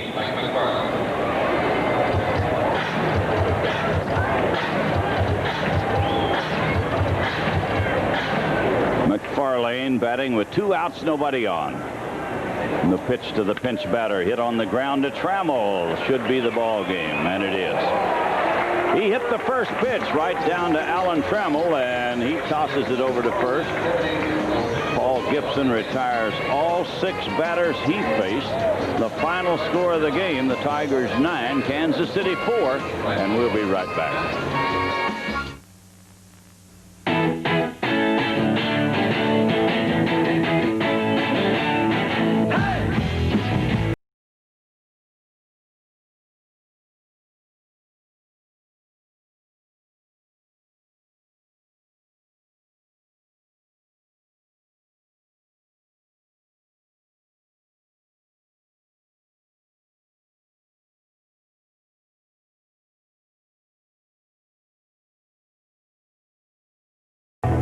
Since 1951, Hudsons have won 79 NASCAR competitions, Plymouth's 190, and Chevrolet's 341.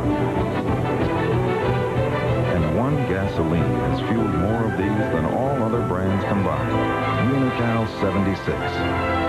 The same quality and winning spirit also goes into the one car we care about fueling most, yours. If archery was as easy as winning Keno, the game with more ways to win than lose, it would be kind of hard to miss. Keno, a lot of ways to win. Play Keno with a lump sum cash prize of $250,000. You might need a wallet like this. Keno, a lot of ways to win. Even when nothing matches, you're not a loser when you play Keno. Match 0 and get a free $1 instant ticket. Keno, a lot of ways to win. Our Budweiser Tiger player of the game is Jack Morris. Jack went 7 strong innings here today. He gave up 3 runs in the 6th inning, 2 coming on home runs. That was the only bad inning he had, but he came right back in the 7th, got the side 1, 2, 3. Then Gibson came on to pitch the 8th and the 9th and to get the side in order. So Jack Morris, our Budweiser Tiger player of the game, and our congratulations to him. Well, the Tigers, by winning 2 out of 3 here, have now won 4, lost 6 on this road trip. Sparky Anderson said he had hoped for 5 and 8 due to the length of the trip and the travel involved. So he's 4 and 6 on schedule as the Tigers go into Chicago to play 3 games that'll wrap up this road trip. Well, that's it from Kansas City for Al Kaline and Gary Danielson. This is George Kell, hoping you'll be with us this Tuesday night at 8 o'clock when the Tigers take on the Chicago White Sox. Once again, the final score today, the Tigers 9 and the Royals 4.